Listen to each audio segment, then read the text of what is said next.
ധ്യാനാത്മകമായി 3 പ്രാവശ്യം ഓംകാര ജപം.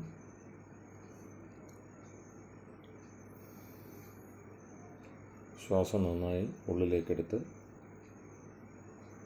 ഓംകാരമായി ഉച്ഛ്വാസം പുറത്തേക്ക്.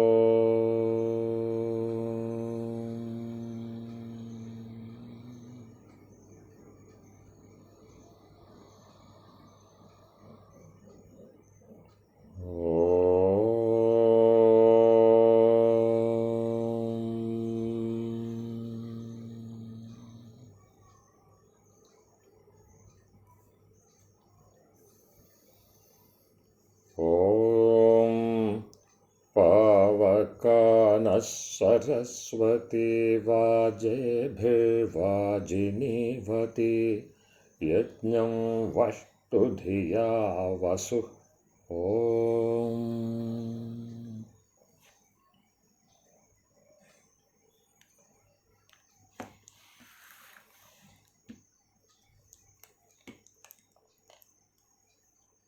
എന്തെങ്കിലും ചോദിക്കാനുണ്ടെങ്കിൽ കഴിഞ്ഞ ക്ലാസ്സുകളുമായി ബന്ധപ്പെട്ട് ഇതിനു മുമ്പ് ഒരു ചോദ്യത്തിന് ഞാൻ മറുപടി പറഞ്ഞിട്ടുള്ളത്, കൃഷ്ണമൂർത്തി സാറ് ഒക്ടോബർ 29 തോന്നുന്നു, 29 ക്ലാസ്സുമായി ബന്ധപ്പെട്ട് ചോദിച്ചതാണ്.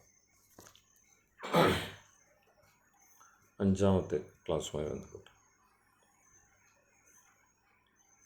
ഇന്നലത്തെ പഠനത്തിലൊരു സംശയം, ആത്മാവ് ബ്രഹ്മം ഇവ അവ്യയം, നിരാകാരം, നിർഗുണം എന്നൊക്കെ ഉപനിഷത്തുകൾ പറയുന്നു. അങ്ങനെയെങ്കിൽ ആത്മാവിന് 6 ഗുണങ്ങളുണ്ട് എന്ന് പറയുന്നതിൽ വൈരുദ്ധ്യമില്ലേ? ഇച്ഛ, ദ്വേഷം, ആ 6 ഗുണങ്ങൾ അതും എണ്ണി പറഞ്ഞു. ഇച്ഛ, ദ്വേഷം, സുഖം, ദുഃഖം, പ്രയത്നം, ജ്ഞാനം, ഇവ 6ഉം ആത്മാവിൻ്റെ ഗുണങ്ങളാണോ ലക്ഷണങ്ങളാണോ? ഇതിൽ പറയുന്ന ജ്ഞാനം എന്താണ്? പ്രയത്നം കൊണ്ട് എന്ത് ജ്ഞാനമാണ് നേടുന്നത്? എന്തിനു വേണ്ടി? സുഖവസ്തുക്കളും ദുഃഖ വസ്തുക്കളും തിരിച്ചറിയാനും അവയെ കൊള്ളാനും തള്ളാനും ഉള്ള അറിവാണോ നേടേണ്ടത്?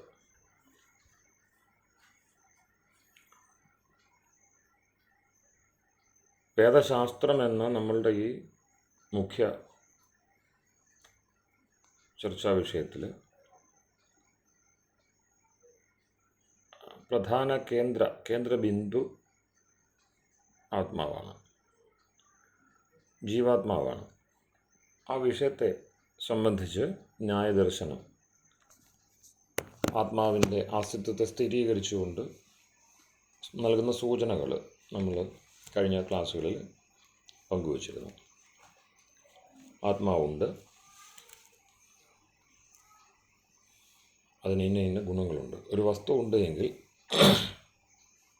ആ വസ്തുവിനെ അറിയിക്കുന്ന ഗുണങ്ങളുണ്ടാവണം. ആ ഗുണങ്ങളെ തിരിച്ചറിഞ്ഞാൽ ആ വസ്തുവിലേക്ക് എത്താൻ എളുപ്പമായി. തണുപ്പ് നൽകുന്നത് കൊണ്ട് മഞ്ഞ് അല്ലെങ്കിൽ തണുത്ത വെള്ളം, ചൂട് നൽകുന്നത് കൊണ്ട് തീയ്. തീ ഉണ്ട് എന്ന് നമ്മൾ തിരിച്ചറിയുന്നത് അതിൻ്റെ ഏതെങ്കിലും തരത്തിലുള്ള ഗുണങ്ങൾ. ഇപ്പോൾ കണ്ണുകൊണ്ട് കാണാൻ കഴിയും, എപ്പോഴും കണ്ണുകൊണ്ട് കാണാൻ കഴിയണമെന്നില്ല. കണ്ണ് മുന്നിലുള്ള വസ്തുക്കളെ കാണുകയുള്ളൂ. തീ നമ്മുടെ പിറകിലുമുണ്ടാവാം. പിറകിലുള്ളപ്പോൾ ഉഷ്ണം കൊണ്ട്, ചൂട് കൊണ്ട് അറിയണം. അപ്പോൾ ഏതെങ്കിലുമൊക്കെ തരത്തിൽ ഗുണങ്ങൾ, ആട്രിബ്യൂട്ട്സ്, പ്രോപ്പർട്ടീസ്, ക്വാളിറ്റീസ് എന്നൊക്കെ പറയും. ഒരു വ്യാപകമായ അർത്ഥമുള്ള ശബ്ദമാണ് ഗുണം. അപ്പോൾ ഒരു വസ്തു ഉണ്ട് എങ്കിൽ, ഒരു ദ്രവ്യമുണ്ട് എങ്കിൽ, കുറച്ചുകൂടെ കൃത്യമായിട്ട് പറയാൻ ദ്രവ്യമുണ്ട് എങ്കിൽ, ദ്രവ്യം എന്നാണ് വൈശേഷ്യം. ഇങ്ങനെയുള്ള നമ്മൾ ഇന്ന് വസ്തുക്കളെന്ന് പറയുന്ന അവയ്ക്കെല്ലാം നൽകുന്ന പേര് ദ്രവ്യം. അത് കേവലം മാറ്റർ മാത്രമല്ല. ഈ വിവർത്തനം ചെയ്യപ്പെടുമ്പോൾ നമ്മൾ മാറ്റർ എന്ന വളരെ പഴയ പദം എന്ന് വെച്ചാൽ അത് ഔട്ട് ഓഫ് ഡേറ്റ് ആയി എന്ന് പറയാം. ഇന്ന് അങ്ങനെ ഒരു കൺസെപ്റ്റ് സയൻസിൽ കാണുന്നില്ല. ശാസ്ത്രവും സയൻസുമാണ് നമ്മളുടെ വ്യവഹാര മേഖല. ആ മാറ്റം പക്ഷേ ശാസ്ത്രത്തിനില്ല. ശാസ്ത്രം ആ വിഷയത്തെ എല്ലാം ഇപ്പോഴും ദ്രവ്യം എന്ന് തന്നെ പറയുന്നു. കാലം, ആത്മാവ്, ഇവയെല്ലാം ദ്രവ്യമാണ്. അപ്പോൾ അതുകൊണ്ട് നമ്മൾ സാധാരണ പറയുന്ന കാണാൻ പറ്റുന്ന, തൊട്ട് നോക്കാൻ പറ്റുന്ന, ഇന്ദ്രിയങ്ങളെ കൊണ്ടറിയുന്ന വസ്തുക്കളെ മാത്രമല്ല അവിടെ ദ്രവ്യം എന്ന് വിളിക്കുക. ആത്മാവ് ഉൾപ്പെടെ എല്ലാം ദ്രവ്യമാണ്. ദ്രവ്യമുണ്ട് എങ്കിൽ അതിന് ഗുണങ്ങളുണ്ടാവണം. ആ ഗുണങ്ങളിന്മേൽ പിന്നെ കർമ്മം എന്ന് പറയുന്ന ആക്ഷൻസ് അതുണ്ടാവണം.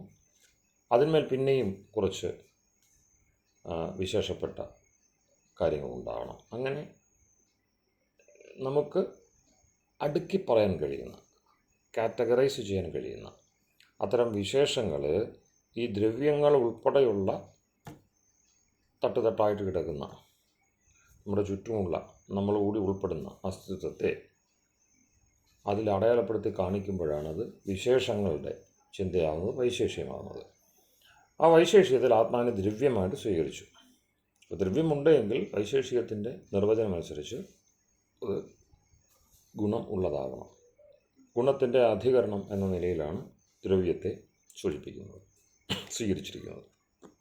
അപ്പോൾ ഇവിടെ സ്വാഭാവികമായ സംശയം ഉണ്ടാകുന്നത് ഈ ആത്മാവെന്ന് പറയുന്നതിൻ്റെ സ്വരൂപത്തെ സംബന്ധിച്ച് നമുക്ക് എല്ലാവർക്കും ആത്മാവ് ഉണ്ട് ഇല്ല എന്നുള്ള ചിന്തയൊക്കെ താണ്ടിയിട്ട് ആത്മാവ് ഉണ്ട് എന്ന് പല വഴിക്ക് ബോധപ്പെടുമ്പോൾ, എൻ്റെ ഓർമ്മ ശരിയാണെങ്കിൽ ഞാൻ അന്ന് പറഞ്ഞിരുന്നത് നമ്മൾ എങ്ങനെയൊക്കെയാണ് അതിലേക്ക് എത്തുന്നത്, ദൃശ്യവും അദൃശ്യവുമായ വസ്തുക്കളെ നമ്മൾ തിരിച്ചറിയുന്നത് എങ്ങനെ. അപ്പോൾ അതിന് സയൻസിനും ശാസ്ത്രത്തിനും ഒക്കെ ഒരേപോലെ ഉള്ള ഉപകരണങ്ങളേ ഉള്ളൂ. ഇപ്പോൾ കണ്ണുകൊണ്ട് കാണുന്നു, കണ്ണാണ് കാഴ്ചയ്ക്കുള്ള സാധനം, ഉപകരണം എന്ന കാര്യത്തിൽ സയൻസിനും ശാസ്ത്രത്തിനും രണ്ട് ഉപായാന്തരമില്ല. അപ്പം നിയത വിഷയാണി ഇന്ദ്രിയാണി എന്ന് ശാസ്ത്രം പറയും. രൂപത്തെ ഗ്രഹിക്കുവാനുള്ള ഏക സാധനം ചക്ഷുരീന്ദ്രിയമാണ്. ആ ചക്ഷുരീന്ദ്രിയം പ്രവർത്തിക്കുന്നത് ഈ രണ്ട് ഗോളകങ്ങളിലൂടെയാണ്, അക്ഷികൾ, നയനങ്ങൾ എന്നൊക്കെ പറയാം. പക്ഷെ അതിനുള്ളിലാണ് ചക്ഷുരീന്ദ്രിയം പ്രവർത്തിക്കുന്നത്. അതുപോലെ ശ്രോത്ര ഇന്ദ്രിയം, രണ്ട് വശം, ഇരുവശവും വേണ്ടതുണ്ട്, എല്ലാ വശവും വേണ്ടതുണ്ട്. അതനുസരിച്ചാണ് ഗോളകങ്ങളെ, അതിൻ്റെ പുറത്തുള്ള സാമഗ്രികളെ ഫിക്സ് ചെയ്തിരിക്കുന്നത്. ഇപ്പോൾ ചെവി എന്ന് പറയുന്ന നമ്മളുടെ ബാഹ്യമായിട്ട് കാണുന്ന കർണങ്ങൾ, ഇപ്പോൾ കർണവും എന്ന് ദ്വിവചനത്തിൽ പറയും, രണ്ടുണ്ട്. പക്ഷേ ശ്രോത്ര ഇന്ദ്രിയം രണ്ടിലൊന്നേ ഉള്ളൂ. അത് ഇങ്ങനെ പ്രവർത്തിക്കുകയാണ്, ഇരുവശത്തായിട്ട് പ്രവർത്തിക്കുകയാണ്. ഇങ്ങനെയാണ് മിക്കവാറും ഇന്ദ്രിയങ്ങളുടെയൊക്കെയും അടുക്ക്. നമ്മുടെ ശരീരത്തിൽ തന്നെ നോക്കിയാൽ അതിനകത്ത് പുറമെ ഒന്നും നോക്കേണ്ട കാര്യമില്ല. പക്ഷെ സൂക്ഷ്മമായിട്ട് നോക്കണമെന്ന് മാത്രം. അതിൽ ത്വകേന്ദ്രിയം, അത് സർവ്വശരീരവ്യാപിയാണ്. മിക്കവാറും ശരീരത്തിൻ്റെ എല്ലാ അംശങ്ങളിലും അതിന് പ്രവൃത്തിയുണ്ട്. ത്വക്ക്, സ്പർശമെന്ന ഇന്ദ്രിയം. അപ്പോൾ അതേതെങ്കിലും ഒരു വശത്തെ അല്ലെങ്കിൽ ഇരുവശത്തെ ആശ്രയിച്ചല്ല, സർവ്വവശങ്ങളിലും സ്പർശമെന്ന് പറയുന്ന ആ അനുഭവം നമുക്ക് ത്വകേന്ദ്രിയം വഴി ഉണ്ടാകുന്നുണ്ട്. തൊലി എന്ന് പറയുന്നത് നമ്മൾ അതൊക്കെയാണ് എന്താണ് അതിൻ്റെ ഈ അറിവ് നൽകുന്ന, അവിടെ എല്ലാം ആ ഇന്ദ്രിയത്തിൻ്റെ ഗോളകം വ്യാപിച്ചിരിപ്പുണ്ട്. വ്യത്യാസം ആ നഖാഗ്രേഭ്യ പ്രവിഷ്ട എന്ന് ഉപനിഷത്ത് പറയും. എന്തിനു വേണ്ടി? ആത്മാക്കളെ രണ്ടുണ്ട്. ഈ രണ്ട് ആത്മാക്കളെ ഒന്ന് വേർപെടുത്തി ഇതേ ശരീരഭാഷയിൽ നമുക്കറിയാവുന്ന നമ്മുടെ ഇൻറ്റിമേറ്റ് ആയിട്ടുള്ള ശരീരത്തിൻ്റെ ആത്മാവ് ഉൾപ്പെടെ എന്തിനേയും അറിയാനുള്ള നമ്മളുടെ ഏറ്റവും അടുത്തുള്ള ഉപകരണമാണ് ശരീരം. അപ്പോൾ അതാണ് ശരീരഭാഷ എന്ന് പറയുന്ന അർത്ഥത്തിലല്ല, ശരീരഭാഷ ബോഡി ലാംഗ്വേജ് എന്നുള്ള അർത്ഥത്തിലല്ല, ശരീരം നൽകുന്ന സൂചനകൾ. അതിലൂടെ ആത്മാവിനെ അറിയിക്കുകയാണ് ഉപനിഷത്ത് ആ നഖാഗ്രേഭ്യ പ്രവിഷ്ട. നഖാഗ്രം വരെയും പ്രവേശിച്ചിരിക്കുന്നവൻ ആത്മാവ്. അപ്പോൾ നമുക്ക് സംശയം ഉണ്ടാവും, ഈ നഖാഗ്രം വരെ എന്ന് എന്തുകൊണ്ട് പ്രത്യേകം പറഞ്ഞു? അപ്പോഴാണ് ആത്മവിവേകം ഉണ്ടാവുക. നമ്മൾ ഈ പറയുന്ന ന്യായദർശനത്തിലും മറ്റും പറയുന്ന ശരീരിയായ, ശരീരത്തോട് ചേർന്ന് ചേഷ്ട ഇന്ദ്രിയാശ്രയ ശരീരം, ആരുടെ ചേഷ്ടയും ഇന്ദ്രിയവും ആശ്രയവുമൊക്കെ ആയിട്ടാണ് പ്രവർത്തിക്കുന്നത്, ശരീരം പ്രവർത്തിക്കുന്നത്. ചേഷ്ടിക്കുന്നത്, ഒരു ആത്മാവിൻ്റെ ചേഷ്ടയാണ് നമ്മൾ ഈ ശരീര അവയവങ്ങളിലൂടെ കാണാൻ കഴിയുന്നത്. ജീവനുള്ള ഒരു വസ്തു ചേഷ്ടിക്കുന്നതാണ്. അത് 24 വ്യത്യസ്ത ലക്ഷണങ്ങൾ. ഉന്മീലനം, നിമീലനം, ഉന്മീലനം, കണ്ണടയ്ക്കുക, തുറക്കുക, ശ്വാസ ഉച്ഛ്വാസം, പ്രാണവ്യാപാരം, ഇങ്ങനെയുള്ള അതിനെ എണ്ണി വൈശേഷികത്തിൽ ഏതാണ്ട് 24ഓളം ലക്ഷണങ്ങൾ പറയുന്നുണ്ട്. അതൊക്കെ ലക്ഷണങ്ങളെന്ന് പറയാം. മൂർത്തി സാറിൻ്റെ ചോദ്യത്തിലെ പ്രധാനപ്പെട്ട ഒരു ആകാംക്ഷ, ഇത് ഗുണമാണോ ലക്ഷണമാണോ? അങ്ങനെ ചോദിക്കാൻ കാരണം എനിക്ക് തോന്നുന്നത് ആത്മാവിനെ നമ്മളൊരു ബോധസ്വരൂപം, ജ്ഞാനസ്വരൂപം, ജ്യോതി ആയിട്ടാണ് പൊതുവെ കാണുന്നത്.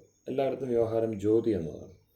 അപ്പോൾ ജ്യോതിരൂപമാണ് എങ്കിൽ അതിന് ഈ പറഞ്ഞൊരു ദ്രവ്യാധാരം ഉണ്ടോ? അപ്പം ദ്രവ്യം, ഗുണം ഇങ്ങനെയൊക്കെ വേർതിരിച്ചു കാണിക്കാൻ പറ്റുന്ന ഒരു ദ്വിത്വം പലപ്പോഴും നമ്മുടെ മനസ്സിലുള്ളത് ഈ അദ്വൈതം എന്ന് പറയുന്ന ആ ചിന്തയെ സംബന്ധിച്ച് ആർഷചിന്തയാണ്, ആർഷദൃഷ്ടിയാണ് അദ്വൈതം.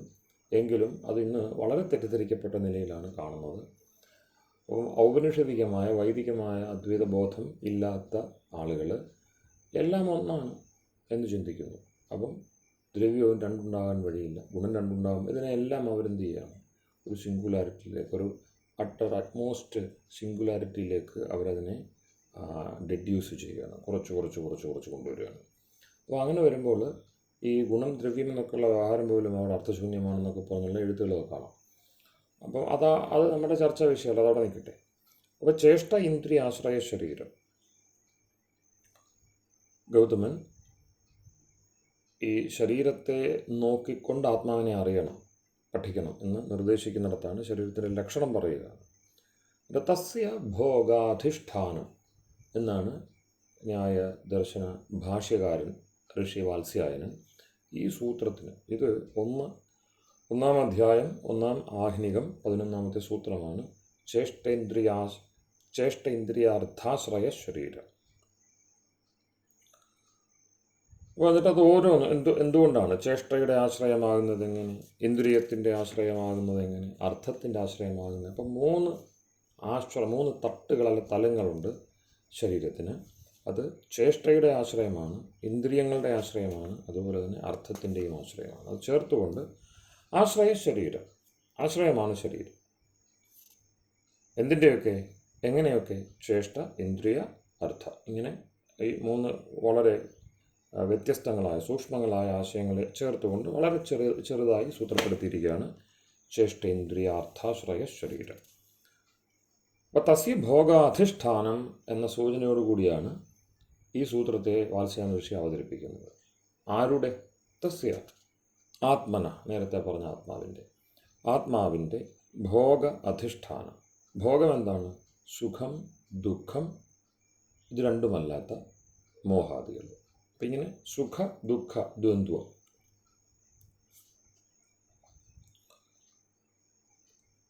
അത് ആത്മാവിനുണ്ടോ ഇല്ലയോ? ശരീരമുള്ളതുകൊണ്ടുണ്ട് എന്നതാണ് അതിൻ്റെ പ്രാഥമികമായ യുക്തി. ശരീരത്തിൽ എന്ത് കാണുന്നുണ്ട്? ചേഷ്ടകൾ കാണുന്നുണ്ട്. ആ ചേഷ്ടകളെ നിയന്ത്രിച്ചുകൊണ്ട് ഇന്ദ്രിയങ്ങളുടെ വ്യവസ്ഥ കാണുന്നുണ്ട്. കണ്ണടയ്ക്കുക, തുറക്കുക എന്തിനു വേണ്ടിയാണ്?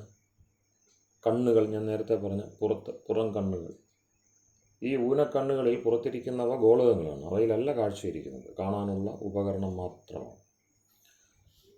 ഈ കണ്ണുകളാണ് കാണുന്നതെങ്കിൽ അടച്ചാലും കാണണം, തുറന്നാലും കാണണം. അടച്ചു തുറക്കാൻ നമുക്ക് കഴിയില്ല. കണ്ണുകളിലാണ് കാഴ്ചയിരിക്കുന്നതെങ്കിൽ ആ അവയവമാണ് കാഴ്ചയുടെ യഥാർത്ഥ ആശ്രയം അല്ലെങ്കിൽ ആധാരമെങ്കിൽ. അപ്പോൾ കണ്ണ് കാണുകയല്ല, കണ്ണുകൊണ്ട് കാണുകയാണ്. കണ്ണ് കാണുകയല്ല, കണ്ണുകളല്ല കാണുന്നത്, കണ്ണുകൾ കൊണ്ട് കാണുകയാണ്. അവിടെയാണ് ആര് എന്ന ചോദ്യം വരിക. അപ്പോൾ ഈ ശരീരത്തിൻ്റെ ഓരോ വ്യവസ്ഥയും ചിന്തിക്കുമ്പോൾ അത് സ്വമേധയാ സ്വന്തം നിലയിൽ സ്വസ്ഥമായി അല്ല അതിൻ്റെ ഓരോ വൃത്തികളും ചെയ്യുന്നത് എന്ന് തെളിഞ്ഞു കിട്ടും സൂക്ഷ്മമായിട്ട് ചിന്തിക്കുക. ഇപ്പോൾ നമ്മൾ രൂപത്തിൻ്റെയും കണ്ണിൻ്റെയും കാര്യം പറഞ്ഞ പോലെ അവിടെയാണ് ആശ്രയ ശരീരം എന്ന് ശാസ്ത്രീയമായി പരിഭാഷ ചെയ്തത്. ഇത് ആരോ വേറെ ഏതോ ഒരു വസ്തു അല്ലെ ദ്രവ്യം അത് എന്തൊക്കെയോ ചെയ്യുന്നതിന് വേണ്ടി ആശ്രയിക്കുന്നു ഇതിന്. ഇതല്ലത് ചെയ്യുന്നത്. അതിന് തങ്ങി കുറച്ചു കാലത്തേക്കെങ്കിലും തങ്ങി കുറച്ച് കാര്യങ്ങൾ നേടുവാനുണ്ട്, സാധിക്കുവാനുണ്ട്.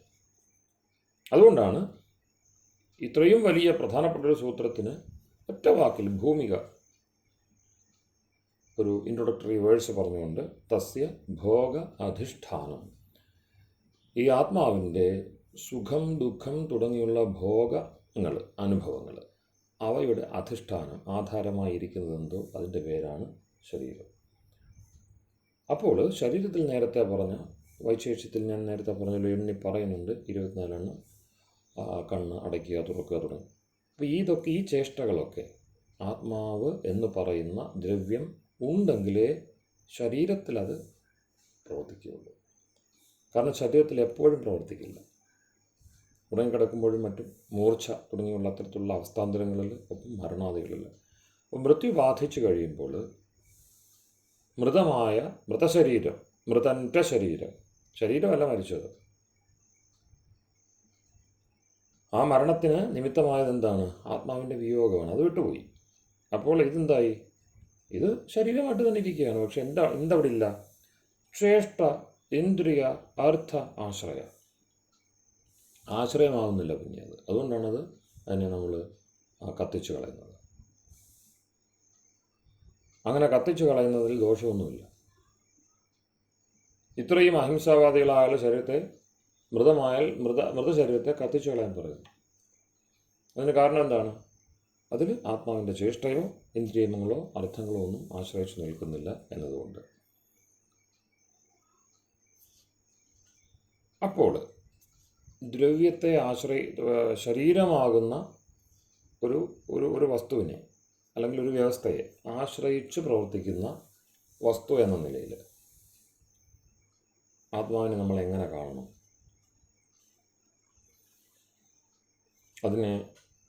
അത് അതീന്ദ്രിയമാണെന്നൊക്കെ പറയാം. കാരണം ഇന്ദ്രിയങ്ങൾ കൊണ്ട് കാണാൻ കഴിയുന്നില്ല.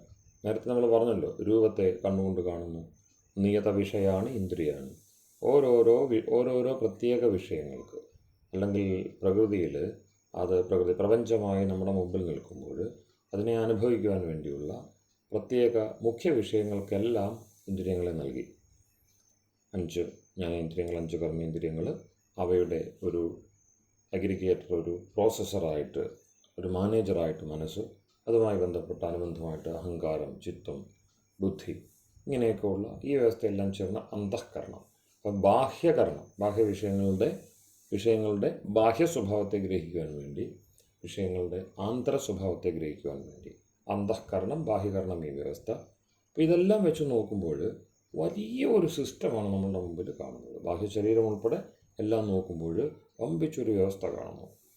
ഇതിനെ വേണ്ട വിധത്തിൽ ഗൗരവത്തോടെ പഠിക്കാതെ, കാരണം അവനവനെ ഗ്രഹിക്കുന്നതിന് പകരം പുറത്തു പോവുക, പുറംപണി കൂടുതൽ ചെയ്യുന്നത് കൊണ്ടാണ് സയൻസിനും മറ്റും അത്തരം കാര്യങ്ങൾ വേണ്ട വിധത്തിൽ അത് പ്രധാനപ്പെട്ടതാണെന്ന് തോന്നാത്തത്. അത് പ്രധാനപ്പെട്ടതാണെന്ന് തോന്നാത്തത് കൊണ്ടാണ് മുഖ്യമായ വിഷയം വരുന്നത്. പ്രധാനപ്പെട്ടതാണെന്ന് എന്ന് തോന്നുന്നു അന്ന് സ്വാഭാവികമായിട്ടും എന്തുണ്ടാവും? സയൻസും ഏറ്റവും ഗൗരവം കൊടുത്ത് ഈ വിഷയത്തിൽ തന്നെ പഠിക്കണം. അതിൽ യാതൊരു സംശയമില്ല എന്നതിൻ്റെ ഗൗരവം മനസ്സിലാക്കുന്നു. ഇപ്പോൾ നമ്മൾ എന്താണ്? ആ വൃത്തചക്ഷു അല്ല, അകത്തേക്ക് നോക്കുന്നില്ല, പുറത്തേക്ക് തന്നെയാണ് എപ്പോഴും. അപ്പം പുറത്തേക്ക് തന്നെയാണ് നോക്കുന്നതെങ്കിൽ പുറത്തേക്കുള്ള കാഴ്ചകൾ അതിൽ തന്നെ അഭിരമിച്ച് അതുകൊണ്ട് തന്നെ തൃപ്തി നേടി, ഭോഗായതനം ശരീരമാണ്, എന്തായാലും സുഖദുഃഖാനുഭവം ശരീരത്തിലുണ്ടാവും. അതുകൊണ്ട് തൃപ്തിപ്പെട്ട് അങ്ങനെ പൊക്കൊണ്ടേയിരിക്കും. അപ്പോൾ പുറത്തേക്ക് അതിനെ ആശ്രയിച്ച് അതിനെ വിസ്തരിച്ച് അങ്ങനെ പോകുന്ന ആ ഭോഗലോകം, ഭോഗ അപവർഗാർത്ഥം ദൃശ്യം, ഈ കാണാകുന്നതെല്ലാം 2 കാര്യങ്ങൾക്ക് വേണ്ടിയാണ്, ഭോഗത്തിന് വേണ്ടിയും അപവർഗത്തിന് വേണ്ടിയും. അപ്പോൾ അത് ഭോഗത്തിന് വേണ്ടി മാത്രമാണ്, സുഖ ദുഃഖ അനുഭവത്തിന് വേണ്ടി. അതിൽ തന്നെ ദുഃഖം ഒഴിവാക്കിക്കൊണ്ട് സുഖത്തെ കൂടുതൽ വർദ്ധിപ്പിച്ചുകൊണ്ട്, നേരത്തെ തന്നെ നമ്മൾ ചർച്ച ചെയ്തിട്ടുള്ളതാണ്, വീണ്ടും പറയുന്നതേ ഉള്ളൂ, ശാസ്ത്ര പരിഭാഷയ്ക്ക് യോജിച്ച നിലയിൽ. അപ്പോൾ അങ്ങനെ സുഖത്തെ വർദ്ധിപ്പിച്ചുകൊണ്ട് അങ്ങനെ കഴിയുക, ജീവിക്കുക. അപ്പോൾ ഭോഗത്തെ മുഖ്യമാക്കി പോകുന്ന ആ ഒരു ചിട്ടയുടെ, അതും ചിട്ടയാണ്, രീതിയാണ്, മാർഗമാണ്, പദ്ധതിയാണ്. അതിൻ്റെ ഒരു ഉത്കർഷമാണ്, അല്ലെങ്കിൽ അതിൻ്റെ ഒരു വലിയ ഒരു പ്രകടനമല്ല, പ്രദർശനമാണ് നമ്മൾ സയൻസ് എന്ന് പറയുന്നത്. വിട്ടുപോകുന്ന കാര്യം അപവർഗാർത്ഥം ച ദൃശ്യം. ഭോഗാർത്ഥം ദൃശ്യം ശരിയാണ്, അപവർഗാർത്ഥം ച ദൃശ്യം. അപവർഗം അപവൃജ്യത്തെ അനേന ദുഃഖം അനേന. എങ്ങനെയാണോ ദുഃഖത്തെ താണ്ടുന്നത്, വീണ്ടും വീണ്ടും നമുക്ക് സുഖം നേടുവാനുള്ള ആഗ്രഹം കൂടി എന്തായിട്ട് മാറുകയാണ്, ബാധയായിട്ട് ദുഃഖമായിട്ട് മാറുകയാണ് എന്നുള്ള കുറച്ചുകൂടെ മികച്ച തിരിച്ചറിവിലേക്ക് പോകുന്നു. ഈ തിരിച്ചറിവ് ഉണ്ടാകുന്നത് ശരീരത്തിന് അപ്പുറത്തേക്ക് നിൽക്കുന്ന ആത്മാവിൻ്റെ ബോധതലം, അല്ലെങ്കിൽ ആത്മാവിൻ്റെ അസ്തിത്വത്തെപ്പറ്റി ബോധം ഉണ്ടാകുമ്പോഴാണ്. ശരീരത്തിലാണോ നമ്മൾ നിൽക്കുന്നത്, മനസ്സിലാണോ നിൽക്കുന്നത് എങ്കിൽ ഈ കാര്യങ്ങളൊക്കെ മതി. ഒരു ശാസ്ത്രചിന്തയുടെ ആവശ്യമില്ല, പ്രമാണ വിചാരത്തിൻ്റെ ആവശ്യമില്ല. അത് വരുന്നത് എപ്പോഴാണ്, ആത്മാവിലെത്തി ആത്മാവിലൂടെ നോക്കുമ്പോഴാണ്, കാണാൻ ശ്രമിക്കുമ്പോഴാണ്. അപ്പോൾ അതിൻ്റെ 6 ഗുണങ്ങൾ എന്തിനു വേണ്ടിയാണ്, നമ്മൾ ഈ 6 ഗുണങ്ങളുടെ ചർച്ച എന്തിനു വേണ്ടിയാണ് വരിക? ശരീരത്തിൽ എന്ത് നടക്കുന്നു, ശരീരത്തെ നോക്കി അറിയാൻ കഴിയും. ഏത് ഒന്നാമത്തെ, ഒരുപാട് വിസ്തരിക്കേണ്ട, ചേഷ്ട ഇന്ദ്രിയാർത്ഥാശ്രയ ശരീരം. ചേഷ്ട എന്തെന്ന് നോക്കിയാൽ മതി. അതായത് ചേഷ്ടാശ്രയ ശരീരം എന്നല്ലേ. അപ്പോൾ അദ്ദേഹം പറയുന്നു, ഋഷിവാത്സ്യായനൻ, ഈപ്സിതം ജിഹാസിതം വാ അർത്ഥം അധികൃത്യ ഈപ്സാ ജിഹാസ പ്രയുക്തസ്യ തതുപായാനുഷ്ഠാന ലക്ഷണ സമീഹ ചേഷ്ടാ സാ യത്ര വർത്തതേ തച്ഛരീരം. ഈപ്സിതം എന്ന് വെച്ചാൽ വാഞ്ചിതം. എന്തിനെയാണോ നമ്മൾ അത്രയും ആഗ്രഹിക്കുന്നത്, നമ്മുടെ ലോങ്ങിങ് എന്ന് പറയുന്നത്, മാറ്റിവെക്കാനാവാത്ത ആഗ്രഹം. പിന്നെയോ ജിഹാസിതം, വേണമെന്നത് മാറ്റിവെക്കാനാവുന്നില്ല. ഇന്ന വസ്തു, ഇന്ന വിഷയം, ഇന്ന വ്യക്തി, അതുമായി ബന്ധപ്പെട്ട ചിന്തയിലാണത് നമ്മളുടെ ആത്മാവിൻ്റെ ആഗ്രഹങ്ങൾ. അപ്പോൾ അത് ഈപ്സിതമായി. പിന്നെയോ ജിഹാസിതം, ഒഴിവാക്കണമെന്ന് ആഗ്രഹം. അപ്പോൾ ഇന്നതൊക്കെ അടുത്തിരിക്കണം, ഇന്നതൊക്കെ ഒഴിവാക്കണം. വാ അർത്ഥം, 2 തരത്തിലാണ് അർത്ഥത്തിൻ്റെ വ്യവസ്ഥയുള്ളത്. ഈപ്സിതാർത്ഥം, ജിഹാസിതാർത്ഥം. ചിലത് നമുക്ക് കൂടെ വേണം, ചിലത് നമ്മുടെ കൂടെ വേണ്ട. പോസിറ്റീവ് ഒന്നും നെഗറ്റീവ് ഒന്നും വേണമെങ്കിൽ അതിനെ കാണാം. അങ്ങനെ 2 വശങ്ങളും വന്നു. അധികൃത്യ, അതിനെ ആധാരമാക്കി വിഷയീകരിച്ചു. ഈപ്സാ ജിഹാസ പ്രയുക്തസ്യ. ഈപ്സയും ജിഹാസയും എവിടെയാണ്, അത് ഏതിലാണോ ഇരിക്കുന്നത് അതിൻ്റെ പേരാണ് ആത്മാവ്.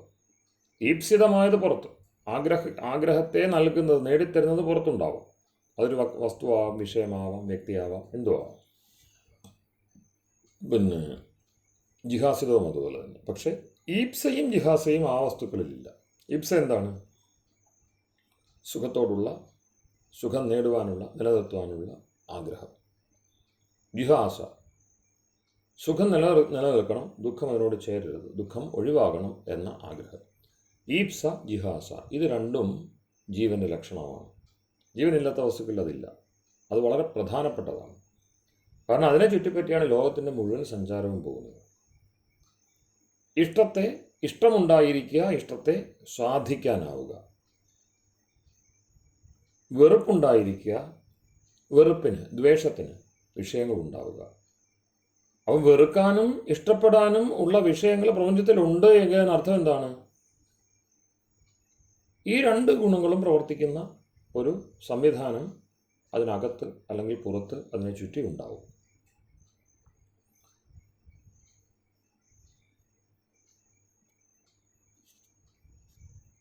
തതുപായ അനുഷ്ഠാന ലക്ഷണം. അപ്പം ഈപ്സയും ജിഹാസയും ആ ശരീരത്തിൻ്റെ ചേഷ്ടകളെ നിയന്ത്രിച്ചുകൊണ്ട്, അതിനാൽ പ്രേരിതമായ നിലയിൽ, പ്രയുക്തമായ നിലയിൽ, നുകം വെച്ച പോലെ.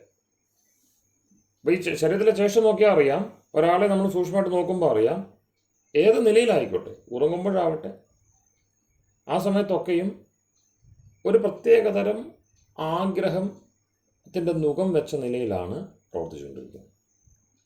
അത് നേടുവാൻ വേണ്ടിയാണ് ഉദ്യുക്തമായ നിലയിൽ, പ്രയുക്തമായ നിലയിൽ. ഓരോ വ്യക്തിയെ സൂക്ഷ്മമായിട്ട് നോക്കുമ്പം അറിയാൻ കഴിയും. ഒന്നില്ലെങ്കിൽ എന്തെങ്കിലും നേടുവാൻ വേണ്ടി, അല്ലെങ്കിൽ എന്തെങ്കിലും ഒഴിവാക്കുവാൻ വേണ്ടി ഉള്ള ചേഷ്ട അതിന്മേലാണ്, അല്ലെങ്കിൽ അതിൻ്റെ നിയോഗം പോലെയാണ് പ്രവർത്തിച്ചുകൊണ്ടിരിക്കുന്നത്. എന്നിട്ട് എന്തോ ചെയ്യുന്നത്? ഈ ചെയ്തുകൊണ്ടിരിക്കുന്നത് എന്താണ്? തത് ഉപായ അനുഷ്ഠാന ലക്ഷണം. അതിനുള്ള വഴി തേടുകയാണ്. ഇഷ്ടത്തെ സാധിക്കുവാനും അനിഷ്ടത്തെ ഒഴിവാക്കുവാനുള്ള വഴി തേടിക്കൊണ്ടിരിക്കുകയാണ് എപ്പോഴും. ഈ ചേഷ്ട മുഴുവനും അതാ കാണിക്കുന്നത്. പലതരമായിരിക്കാം ചേഷ്ടകൾ, പലതരം പ്രവൃത്തികൾ അവിടെ ഈ പറയുന്ന ശരീരമാകുന്ന വ്യവസ്ഥയിൽ അത് ജീവനുള്ളതാണേ എങ്കിൽ, മൃതത്തിലല്ല ജീവനുള്ളതാണേ എങ്കിൽ, നേരത്തെ പറഞ്ഞ കണ്ണടയ്ക്കുക, തുറക്കുക തുടങ്ങിയുള്ള ലക്ഷണങ്ങൾ നിലനിൽക്കുന്നിടത്തോളം പിന്നെ ഈ കാര്യങ്ങളെ രണ്ട് വിധത്തിലാണ്. ഒന്നെന്താണ്? ചില കാര്യങ്ങൾ നേടുക, ചില കാര്യങ്ങൾ ഒഴിവാക്കുക. ഇത് ലക്ഷണമായിട്ടുള്ള സമീഹ നേടുവാൻ വേണ്ടിയുള്ള ബോധപൂർവമായ പരിശ്രമം, ചേഷ്ട. സ എത്ര വർത്തതേ തച്ഛരീരം. അതെവിടെ പ്രവർത്തിക്കുന്നു? അതിന് കൊള്ളാവുന്ന, അതിൻ്റെ വേദിയാണ് ശരീരം. അവർ ഇഷ്ടവും അനിഷ്ടവും ഒക്കെ കൊണ്ട് ചേഷ്ടിക്കാനാവുന്ന, പരിശ്രമിക്കാനാവുന്ന ഒരു ദ്രവ്യത്തിന്, അതിൻ്റെ പ്രവൃത്തിക്ക് പണിയെടുക്കുവാനുള്ള വേദിയായിരിക്കുന്നത് ശരീരം എന്നാണ് ഋഷി നൽകുന്ന നിർവചനം, ശരീരത്തിൻ്റെ നിർവചനം. അപ്പോൾ ഈ ചേഷ്ട ഉൾപ്പെടെയുള്ളതെല്ലാം എന്താണ്? ലക്ഷണങ്ങളാണ്. പക്ഷെ അതിൻ്റെ പിന്നിൽ പിന്നെയും സൂക്ഷ്മമായിട്ട് നോക്കിയേ, നമുക്കവിടെ ഇങ്ങനെ നമ്മൾ ഈ കാണുന്ന സാധാരണ ശരീരത്തെ, മരിച്ചും ജീവിച്ചും ഒക്കെ പല വേഷങ്ങളെന്ന് പറഞ്ഞ് നമ്മൾ പുച്ഛിക്കുന്ന പല വേദാന്ത കൃതികളിലും ഉദകപ്പോള പോലെ, നീർപ്പോള പോലെ, എത്രയും ചഞ്ചലം എന്ന് പറയുന്ന വഹ്നി സന്തപ്ത ലോഹസ്താംബു ബിന്ദുനാ സന്നിഭം മർത്യജന്മം ക്ഷണഭംഗുരൻ എന്നും മറ്റും നമ്മുടെ എഴുത്തച്ഛൻ പാടിയതുപോലെ അത്രയും ക്ഷണികമായ എന്നൊക്കെ പറയുന്ന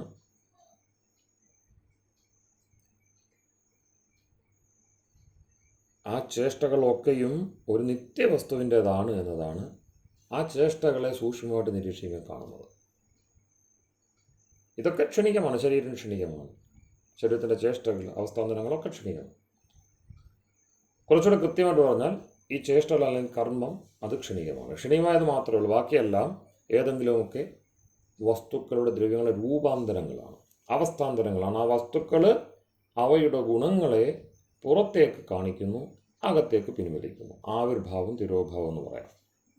ചിലതെല്ലാം പ്രകടമാകുന്നു, പലതുമുണ്ട് കാണാൻ കഴിയുന്ന വിധത്തിൽ, കാണാൻ കഴിയാത്ത വിധത്തിൽ. എല്ലാം ഒരേ സമയം കാണുന്നില്ല വസ്തുക്കളുടെ ഗുണങ്ങൾ. ചിലത് ആവശ്യമുള്ളപ്പോൾ നമുക്ക് അത് പ്രകടമാകുന്നു. അപ്പം ഗുണങ്ങൾ ഉദ്ഭൂത രൂപം, അനുദ്ഭൂത രൂപം. ഇപ്പം ഭൂമിക്കടിയിൽ എന്തെല്ലാം കാര്യങ്ങൾ ഇരിപ്പുണ്ട് നമ്മളുടെ കൂടെ തന്നെ. ഇപ്പം ഞാനിരിക്കുന്നതിൻ്റെ സാധാരണ ഞാൻ വായിക്കാനൊക്കെ ഇരിക്കുന്ന സ്ഥലത്താണ്. അപ്പോൾ അവിടെ പുസ്തകം പലതും അറിയാം, ഇന്നിടത്തിരിപ്പുണ്ട്, ഇന്ന വിഷയത്തിന് ഇന്ന പുസ്തകമുണ്ട്, ഉപയോഗിച്ച് നമ്മൾ തന്നെ വായിച്ചുമൊക്കെ വെച്ചിരിക്കുന്നതാണ്. പക്ഷേ ഇന്നിടത്ത് അതിരിക്കുന്നു എന്നത് എല്ലാ പുസ്തകത്തെ സംബന്ധിച്ചും ഓർമ്മ വരണമെന്നില്ല. അപ്പോൾ അതെന്ത് ചെയ്യാണ്? എൻ്റെ മനസ്സിൽ അല്ലെങ്കിൽ ഓർമ്മയിൽ അനുഭൂതമായിട്ടാണ്, വസ്തുവുണ്ട് പക്ഷെ അതറിയുന്നില്ല. ആ പുസ്തകത്തിനുള്ളിൽ എന്തിരിപ്പുണ്ട്? എൻ്റെ കൂടെ ഇരിക്കുന്നതാണ്, തൊട്ടും തലോടിയിരിക്കുന്ന പുസ്തകമാണ്. പക്ഷെ അതിനുള്ളിൽ എന്തിരിക്കുന്നു എന്നുള്ളത് അറിയണമെന്നുണ്ടോ? അത് വായിക്കുമ്പോൾ, കണ്ണിപ്പെട്ടാലോ മനസ്സിലാവണമെന്നില്ല. നിങ്ങളുടെയൊക്കെ മുമ്പിൽ പുസ്തകങ്ങളുണ്ടാവും. നമ്മളിപ്പോൾ ചർച്ച ചെയ്യുന്നതിന് എന്തിനു വേണ്ടിയാണ്? മിക്കവാറും ഈ വിഷയങ്ങൾ അല്ലെങ്കിൽ ഈ ലക്ഷണമുള്ള ശാസ്ത്രഗ്രന്ഥങ്ങളൊക്കെ നമ്മുടെ കൂടെ ഉണ്ടാവും. പക്ഷെ അത് നമുക്കെന്താണ്? അതിൻ്റെ സ്വരൂപം അനുദ്ഭൂതമാണ്, പുറത്തേക്ക് അറിയാൻ കഴിയുന്നില്ല. അപ്പോൾ അതുകൊണ്ട് എന്ത് ചെയ്യുന്നു? വീണ്ടും പ്രയത്നിച്ച് അതിന് പുറത്തെടുക്കേണ്ടി വരും. അപ്പോൾ ഈ ഉദ്ഭൂത രൂപത്തിലും അനുദ്ഭൂത രൂപത്തിലും ഗുണങ്ങൾ ഉണ്ടാവും എന്നർത്ഥം വസ്തുക്കളുടെ. അവിടെയാണ് ലക്ഷണങ്ങളിലൂടെ എന്ത് കാണുന്നുവോ, സിംറ്റംസ് എന്ന് പറയത്തില്ലേ, പുറത്ത് കാണുന്നു. ഇപ്പോൾ ശരീരത്തിന് ഉള്ളിൽ എന്ത് രോഗമുണ്ട് എന്നുള്ളതൊന്നും ആർക്കറിയില്ല. ഒരു വൈദ്യനും അറിയത്തില്ല, ഒരു ഡോക്ടർക്കും അറിയത്തില്ല. അവരെന്ത് ചെയ്യുന്നു? നിരീക്ഷിക്കുന്നു പുറത്തുള്ള കാര്യങ്ങളെ. അതിനാണ് അവർ സിംറ്റംസ് എന്ന് പറയുന്നത്. സിംറ്റംസ് പറഞ്ഞു കേൾക്കുമ്പോൾ അവർ ഊഹിക്കുന്നു, ഇൻഫർ ചെയ്യുന്നു, ഇന്നതാവാം രോഗസ്ഥിതി. അല്ല രോഗത്തിൻ്റെ രോഗാണുവിനെ നേരിട്ട് കാണുന്ന വൈഭവമൊന്നും ആർക്കുമില്ല. അങ്ങനെ ഏതെങ്കിലും ഒരു രോഗാണുവിനെ തിരിച്ചറിഞ്ഞുകൊണ്ട് അതാണ് അതിൻ്റെ കാരണമെന്നൊന്നും നിരീക്ഷിച്ചല്ല രോഗനിർണയം ചെയ്യുന്നത്. അപ്പോൾ രോഗനിർണയം ചെയ്യുന്ന ലക്ഷണങ്ങളെ വെച്ചുകൊണ്ട്, അപ്പം ബാഹ്യലക്ഷണങ്ങളാണ്. ഈ ബാഹ്യലക്ഷണങ്ങളെ അല്ല ഗുണങ്ങളെന്ന് പറയുന്നത്. ബാഹ്യലക്ഷണങ്ങൾ ശരീരാദികളിലൂടെ നമുക്ക് കണ്ണിലും തൊട്ടും കേട്ടും ഇന്ദ്രിയങ്ങളിലൂടെ അറിയാൻ കഴിയുന്നവ. അങ്ങനെ അറിയാൻ കഴിയുന്നതാണ് എങ്കിൽ അതിനെ നമുക്ക് സാധാരണ ലക്ഷണം എന്ന് പറയാം. പക്ഷേ ആത്മാവിൻ്റെ ഗുണങ്ങളെ അങ്ങനെ അറിയാൻ കഴിയില്ല. അത് അതീന്ദ്രിയമാണ് എന്ന് പറയുമ്പോൾ അതിൻ്റെ ഗുണങ്ങളും അതീന്ദ്രിയമാണ് എന്നർത്ഥം. ഒരു വസ്തു അതീന്ദ്രിയമാണ്, കണ്ണിപ്പെടാത്തതാണ് എന്ന് പറയുമ്പോൾ അതിൻ്റെ ഗുണങ്ങളും അങ്ങനെയാണ്. അപ്പം എന്താണ്? അതിൻ്റെ ഗുണങ്ങൾ നമ്മുടെ ഇന്ദ്രിയ തലത്തിലേക്ക് ഉണർന്നെത്തുന്നില്ല, അനുദ്ഭൂതമായിട്ടിരിക്കുകയാണ്. ഇന്ദ്രിയ തലത്തിൽ ഇന്ദ്രിയത്തിന് കാണാൻ പറ്റുന്നൊന്നും അവിടെ ഇല്ല. അത് വസ്തുവില്ലെന്നല്ല, ലക്ഷണം നൽകിയിട്ടുണ്ടല്ലോ. കണ്ണടയ്ക്കുന്നു, തുറക്കുന്നു തുടങ്ങിയ ചേഷ്ടകൾ കാണുന്നുണ്ടല്ലോ. അതിലെന്താണ്? ഈ വെറുതെ കണ്ണടയ്ക്കുക, കണ്ണ് തുറന്നിരിക്കുക അല്ല. ഉറങ്ങുമ്പോൾ അയാൾ ശരീരത്തിന് പ്രയത്നവിരാമം ആഗ്രഹിച്ചുകൊണ്ട് സുഖത്തെ തേടുകയാണ്. കൊതുക് തുടങ്ങിയുള്ള ബാധകൾ വരുമ്പോൾ അസ്വാസ്ഥ്യം പ്രകടമാക്കുന്നു. തണുപ്പ് കൂടുമ്പോൾ പുതപ്പെടുക്കുന്നു. ഇതെല്ലാം എന്താണ്? ഉറങ്ങിക്കിടക്കുകയാണ്, പക്ഷേ ചേഷ്ടകൾ കാണാം. ആ ചേഷ്ടകളിലെല്ലാം തെളിഞ്ഞു വരുന്നത് പുറമേ നമുക്ക് തൊട്ടും കണ്ടുവെന്നും അറിയാൻ കഴിയാത്ത, അനുദ്ഭൂതമായി പുറമേ ഇന്ദ്രിയങ്ങൾക്ക് നിൽക്കുന്ന, എന്നാൽ അകത്ത് വളരെ ജാഗ്രതായി, അതാണ് എൻ്റെ നമുക്കറിയാൻ കഴിയുന്നില്ലെന്ന് വെച്ചാൽ നമുക്ക് ഇന്ദ്രിയങ്ങളിലൂടെ കൃത്യമായിട്ട് രേഖപ്പെടുത്താൻ കഴിയുന്നില്ല എന്നേ ഉള്ളൂ. ഉദ്ഭൂതമായിരിക്കുന്ന ഗുണങ്ങളാണ് അവിടെ പ്രകടമാകുന്നത്. സുഖത്തോടുള്ള ആഗ്രഹം, ദുഃഖത്തോടുള്ള വെറുപ്പ്, ദ്വേഷം. അപ്പോൾ ഈ രാഗദ്വേഷം എന്ന് പറയുന്ന രണ്ട് ദ്വന്ദ്വം, ഇച്ഛ ദ്വേഷം എന്ന് പറയുന്നത് എല്ലാ ചേഷ്ടകളുടെയും ഏത് ജീവശരീരത്തിലുള്ള, മനുഷ്യ ശരീരമെന്നില്ല, ഉറുമ്പ് മുതൽ ആന വരെ, കുതിര മുതൽ മനുഷ്യൻ വരെ, എവിടെ ഏത് രൂപത്തിലെടുത്താലും അതിലെല്ലാം പൊതുവായിട്ട് കാണുന്നു. അപ്പോൾ ലക്ഷണങ്ങൾക്കൊക്കെ അപ്പുറത്ത് നിൽക്കുന്ന അടിസ്ഥാന ദ്രവ്യത്തിൻ്റെ ഗുണം എന്ന് പറയുന്ന സ്ഥിതിയിലേക്ക് പോവുകയാണ്. ആ ഗുണങ്ങളിലൂടെ ഇച്ഛാതിഭിരാത്മാ അനുമീയത, ആത്മാവുണ്ട് എന്ന് ഋഷികൾ തിട്ടപ്പെടുത്തുന്നത്, നമ്മെ ബോധിപ്പിക്കുന്നത് ആ ഗുണങ്ങളെ പഠിച്ചിട്ടാണ്. അവർ പ്രപഞ്ചത്തെ മുഴുവനും സാകല്യേന നോക്കിക്കണ്ടു. എന്തൊക്കെ പ്രപഞ്ചത്തിലുണ്ട് അതിൻ്റെ ഘടകങ്ങളെയൊക്കെ വിശ്ലേഷണം ചെയ്തു. നിരവധി ശാസ്ത്ര വഴികളിലൂടെ, സാഖ്യം, യോഗം, വൈശേഷികം, ന്യായം, മീമാംസ, ഇതെല്ലാം അവരുടെ ദൃഷ്ടികളാണ്.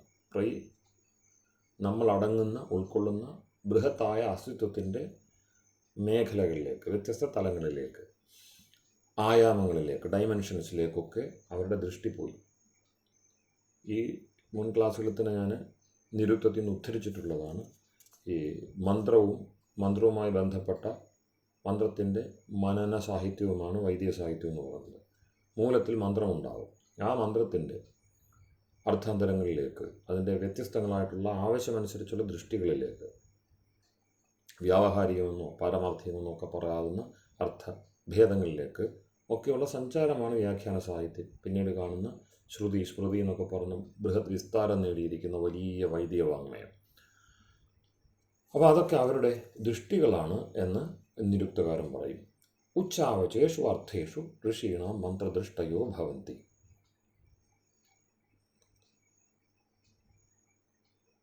ഋഷികളാരാണ്? മന്ത്രദ്രഷ്ടാക്കളാണ്. മന്ത്രകർത്താക്കളല്ല, മന്ത്രദ്രഷ്ടാക്കളാണ്.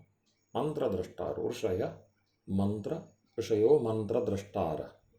മന്ത്രങ്ങളുടെ ദർശനം. മന്ത്രം എന്താണ്? മനസ്സിന് ഉള്ളിലിരിക്കുന്ന ഈ മുഴുവൻ വസ്തുക്കളുടെയും അർത്ഥസ്വരൂപം മനസ്സിലുണ്ട്. അതാണ് മന്ത്രമെന്ന് പറയുന്നത്. എന്തൊക്കെ അപ്പുറത്തുണ്ടോ അതിനെ എല്ലാം സമാഹിതമാക്കി ഉള്ളിൽ ചെപ്പിലെന്നതുപോലെ വെച്ചിട്ടുണ്ട്. കാരണം നേരത്തെ പറഞ്ഞല്ലോ, പുറത്തു നിന്ന് വിഷയങ്ങൾ വരുമ്പോൾ അവയെ അറിയുന്നു എന്ന് തിരിച്ചറിയുന്നത് എങ്ങനെയാണ്? എന്തെങ്കിലും അകത്തൊരു തിരിച്ചറിവിൻ്റെ വഴിയില്ല എങ്കിൽ പുറത്തുനിന്ന് എത്ര സന്ദേശം കൊടുത്താലും, അപ്പോൾ പുറത്തുനിന്ന് ഓരോ വസ്തുക്കളുടെ, ഇപ്പം കണ്ണിനെ എടുക്ക്, കണ്ണ് രൂപങ്ങളെ നൽകിക്കൊണ്ടേയിരിക്കുന്നു. ഒരു രൂപമല്ല, പല നിറങ്ങൾ, വ്യത്യസ്ത രൂപങ്ങൾ, കോണുള്ളത്, വൃത്താകാരമായത്, ചതുര, സമചതുര, ദീർഘചതുര, ഇങ്ങനെ വ്യത്യസ്ത രൂപങ്ങളൊക്കെയും വന്നുകൊണ്ടേയിരിക്കുന്നു. അതൊക്കെ ഉൾക്കൊള്ളുന്ന അതിവിശാലമായ വൈവിധ്യമാർന്ന ഒരു രൂപവിധാനമാണ് ഈ ബാഹ്യ അർത്ഥം അല്ലെങ്കിൽ പ്രപഞ്ചം കാട്ടിത്തരുന്നത്. അപ്പോൾ അതിനെയൊക്കെ എന്ത് ചെയ്യുകയാണ്? പ്രോസസ്സ് ചെയ്യണം. അപ്പോൾ പുറത്ത് വൃത്തമുണ്ട്, വൃത്താകൃതിയുണ്ട്, അതിനെ കണ്ണ് അളന്നെടുത്തു എന്നിട്ട് മനസ്സിലാക്കി, അങ്ങനെയാണ്? അല്ല. മനസ്സിന് വേണ്ടത് ആത്മാവിൻ്റെ പിന്തുണയോട് കൂടിയ ആത്മാവിൻ്റെ സാന്നിധ്യം വേണം. കാരണം എങ്കിലേ അത് ജീവത്താവുകയുള്ളൂ, എജയിലാവും, അലേർട്ടാവുകയുള്ളൂ. അങ്ങനെ അലേർട്ടായി കഴിയുമ്പോൾ ആത്മാവിന് വേണ്ടി അത് പ്രവർത്തിക്കുമ്പോൾ ബാഹ്യത്തിലിരിക്കുന്ന വസ്തുക്കൾ എന്ത് എന്ന് അറിയാൻ വേണ്ടിയുള്ള ഒരു സിഗ്നൽ സംവിധാനം മാത്രമാണ് ഈ കണ്ണു തൊട്ടുള്ള ഇന്ദ്രിയങ്ങളൊക്കെ. അല്ലാതെ അവയല്ല കാണുകയും കാണിക്കുകയൊക്കെ ചെയ്യുന്നത്, മറിച്ച് ഒരു ഉപായം മാത്രമാണ്, ഒരു ഇടവഴി മാത്രമാണ്. ഞാൻ നേരത്തെ പറഞ്ഞ കണ്ണല്ല കാണുന്നത്, കണ്ണുകൊണ്ട് കാണുകയാണ്. കണ്ണുകൊണ്ട് കാണുന്ന ആ വെറും ഒരു രൂപത്തിൻ്റെ ഗ്രഹണത്തിൻ്റെ പിന്നിൽ എന്തെല്ലാം വ്യവസ്ഥകളുണ്ടെന്ന് ആലോചിക്കുമ്പോഴാണ് ഈ സിസ്റ്റത്തിൻ്റെ അത്ഭുതം ഗ്രഹിക്കുന്നത്. അപ്പോൾ ഋഷികൾ അതിലൂടെ എല്ലാം സഞ്ചരിച്ചു എന്നർത്ഥം. ഉച്ചാവചേഷു അർത്ഥേഷു ഋഷീണാം മന്ത്രദൃഷ്ടയോ ഭവന്തി. ഋഷികളുടെ മന്ത്രക്കാഴ്ച. ഉച്ചാവചേഷു, ചെറുതും വലുതുമായുള്ള എല്ലാ അർത്ഥങ്ങളെയും സാകല്യേന കണ്ടുകൊണ്ടാണ്. അതിനെ മൊത്തമായിട്ട് അടിത്തട്ട് കാണും, ഇട കാണും, മുകൾ ഭാഗം കാണും, എല്ലാം അതിസമഗ്രമായിട്ടുള്ള. ഒപ്പം അവനവനെ കാണും, അവനവൻ്റെ ഉള്ളിലും അകവും പുറം നിറഞ്ഞിരിക്കുന്ന ഈശ്വരനെ കാണും. ഇങ്ങനെ ഈ വസ്തുക്കളെല്ലാം ചേർന്നിരിക്കുന്നതാണ് സാകല്യ ദർശനം എന്ന് പറയുന്നത്. അങ്ങനെയാണ് അവർ അതിനെ ദർശിച്ചത്, അല്ലെ ഏകാന്തമായിട്ടല്ല. കണ്ണ് കാണുമ്പോൾ ചെവി കേൾക്കില്ല, അങ്ങനെയുള്ള ഒരു ദാരിദ്ര്യം നമ്മളുടെ പോലെയുള്ള ഇന്ദ്രിയ ദാരിദ്ര്യം, ബുദ്ധി ദാരിദ്ര്യം അവർക്കില്ല. അങ്ങനെ ആ കണ്ണിലൂടെ നോക്കുമ്പോഴാണ് ലക്ഷണങ്ങളൊക്കെ നീങ്ങിയിട്ട്. ഞാൻ നേരത്തെ പറഞ്ഞു, മൈക്രോസ്കോപ്പ് ഉൾപ്പെടെ എന്ത് സ്കോപ്പ്, സ്റ്റെതസ്കോപ്പ് എന്ത് കൊടുത്താലും ലക്ഷണങ്ങളെയാണ് ആധുനിക വൈദ്യൻ അല്ലെങ്കിൽ ഈ ഇന്നത്തെ നമ്മൾ ഡോക്ടർമാരോ അത്തരത്തിലുള്ള ഭിഷഗ്വരന്മാരൊക്കെ അവർ അടയാളപ്പെടുത്തുന്നത്. അതിനകത്തിരിക്കുന്ന ആ ജീവൻ്റെ ചേഷ്ടകളെ നേരിട്ട് കാണാനുള്ള കണ്ണൊന്നും അവർക്കില്ല. ചേഷ്ടയുണ്ട് നമുക്ക് ഊഹിക്കാൻ കഴിയും. കാരണം നേരത്തെ പറഞ്ഞ പോലെ കുതിര മുതൽ മനുഷ്യൻ വരെ, ഉറുമ്പ് മുതൽ ആന വരെ ഒക്കെയും ചേഷ്ട കാണിക്കുന്നുണ്ട്. അതിനെല്ലാം ഒരു പൊതു സ്വഭാവമുണ്ട്. സുഖത്തെ നേടുക, ദുഃഖത്തെ ഒഴിവാക്കുക. പരമപ്രധാനമല്ലേ? ഇത്രയും അതിവ്യാപകമായിട്ട് അനവധി ലക്ഷക്കണക്കിന് ജീവയോനികൾ ഒരേ ഗുണം പ്രകടമാക്കുന്നുവെങ്കിൽ അതിൻ്റെ ഒരു ആധാര സത്ത, ഒരു ആധാരദ്രവ്യം നിർബന്ധമായിട്ടുണ്ടായേ പറ്റുള്ളൂ. അപ്പോൾ അങ്ങനെയുള്ള ആഴങ്ങളിൽ ചെന്ന് അവർ നോക്കിക്കണ്ടിട്ട് അനുമാനത്തിൽ തന്നെ അവർ പറയുന്നുണ്ടല്ലോ, പ്രത്യക്ഷമാണോ എന്ന് ചോദിക്കുമ്പോൾ അങ്ങനെ പ്രത്യക്ഷമല്ല. കാരണം അഗ്നിയുടെ കാര്യം പറഞ്ഞാൽ മറഞ്ഞുമിരിക്കാമല്ലോ. രൂപത്തെ നൽകുന്ന നമ്മൾ ഈ പറയുന്ന പ്രത്യക്ഷം എന്ന് പറയുന്നതിന് പ്രധാനപ്പെട്ട പ്രത്യക്ഷം എന്താ? അക്ഷം. ഇന്ദ്രിയമാണ് അക്ഷമെങ്കിലും നമ്മൾ അക്ഷിയുമായി ബന്ധപ്പെട്ട്, കാഴ്ചയുമായിട്ട് ബന്ധപ്പെട്ടാണ് പറയുന്നത്. ഇപ്പം ദർശനങ്ങളെപ്പോലും ദർശിക്കുക എന്ന് പറയുമ്പോൾ മുഖ്യ വ്യവഹാരം കാണുക എന്ന് തന്നെയാണ്. ലോകത്തെ തന്നെ ടു ലുക്ക് എന്നാണ് മൂലധാതു. അതുകൊണ്ടാണ് ലോക എന്ന് വരുന്നത്. ലുക്കിൽ നിന്നാണ് ലോകം വരുന്നത്. ഉലകം, ഏത് ഭാഷ എടുത്താലും അത് കാണാം. അപ്പം അതെല്ലാം എന്താണ്? വിലോകന, കണ്ണിലുള്ള കാഴ്ചയാണ്. അപ്പം എന്തും നമ്മുടെ കൺമുന്നിൽ കിട്ടിയാൽ നമ്മളതിനെ ബോധിക്കും, അല്ലെങ്കിൽ കിട്ടത്തില്ല, കാണത്തില്ല. അപ്പോൾ അതിനപ്പുറത്തിരിക്കുന്ന വസ്തുക്കൾ ഇല്ലെന്നല്ല. നമ്മൾ ഈ ഉലകം എന്ന് പറയുന്നത് കണ്ണുകൊണ്ട് കാണുന്നതിനെ മാത്രമാണ്, തൊട്ടടുത്തിരിക്കുന്നതിനെ മാത്രമാണ് നമ്മൾ ലോകം അല്ലെങ്കിൽ ഉലകം എന്ന് പറയുന്നത്. അതിനൊക്കെ അപ്പുറത്താണ് വാസ്തവം ഇരിക്കുന്നത്. അതിനെ സാകല്യേന കാണുമ്പോൾ, ഋഷി കാണുമ്പോൾ അവരടയാളപ്പെടുത്തുന്നത്